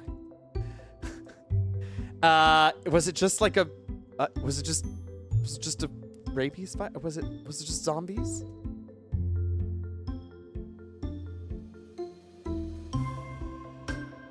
I'm curious what your theory is, Reese. I'm looking forward to it. In the meantime, I will say, hey, thanks, y'all. Thanks for sticking it out. Thanks for staying through that ridiculous monologue. Turn that music just a hair. I appreciate you all very, very much. Her brain was maybe blanking and she didn't realize it. Yeah, Oh, you think there's more than just the... Wow. I am sad for Sean, who I think may have died for nothing. We did it, y'all, and I appreciate you. I gotta go. It's after 10, and I'm done. Hey, come by and hang out tomorrow. We got more Majora's Mask. She said she couldn't read the note. Yeah, I wondered about that, too. Yeah. Wild. Majora's Mask tomorrow. Thank you all so much. Hey, if you're interested, HelloFresh, I'm doing a thing with HelloFresh if you aren't aware, although I think most of you who are still here probably are. If you are interested, you can use my code or that link I just put in chat to order with some discounts to try HelloFresh out. It does have to be your first time using it. You do have to get, and full disclosure, I get paid if you use the code or the link. I would really appreciate it. I could really use it. In order for it to work, you do have to get the first box delivered. The first box, I think you get it something like 54% discount. So it's a pretty big discount for decent food. You can cancel after your first box if you want. It'd be great if you keep going. You get little discounts for the next several boxes. But you just have to have one box delivered in order for me to get my credit. So far, I believe one person has ordered using the code, which I super appreciate. Please feel free to share the code or the link with any friends. Also, it doesn't matter who uses this. It would just be great if I could get at least 1 or 2 more people and potentially up to 10 more people. They'll pay me for up to 12 codes used. So anyway, check that out. I appreciate it. We're going to have another sponsored stream by them next week where I'll actually be opening one of the boxes and showing you all like what everything looks like and how it's packed and the recipe cards and everything. What a wild ride indeed. Remember, it is Wednesday evening and I'm on the East Coast, so it's 10 o'clock here, so we're not going to raid anybody. But hey, if you would like to stay on Twitch and hang out with somebody new, you can do that. That's fine. I'm not your dad. Do what you want. Let me tell you some places where you could go. You could go over to Athena Bean, who's playing Supermarket Simulator. You could go over to Persephoroth, who's playing Pokemon Scarlet and Violet. Punkle Nix is playing Helldivers. So is that Bronze Girl. D&D Jordan Lee is playing Baldur's Gate 3. Pleasantly Twisted is playing Guacamelee. Nerd Immersion's playing Dungeons & Dragons. Kiwi on the Six is chatting at the moment. Unmade Gaming is playing some tabletop RPG. Data Dave is playing Gigantic Rampage. Balian vs. Predator is playing Slay the Spire. Happy Capster is live with Lethal Company. Ashenworks is live with Elden Ring. And From Afar podcast is playing Overwatch 2. Or, turn the screen off, get some rest your eyes, and I hope to see lots of you for stream tomorrow at 2 p.m. Eastern, 11 a.m. Pacific. I appreciate y'all being here. Please stay safe, stay healthy, stay vaccinated, get vaccinated and boosted, take care of each other, be kind to one another, be patient with one another. Tell your loved ones you love them. And as always, happy gaming, y'all. Good night.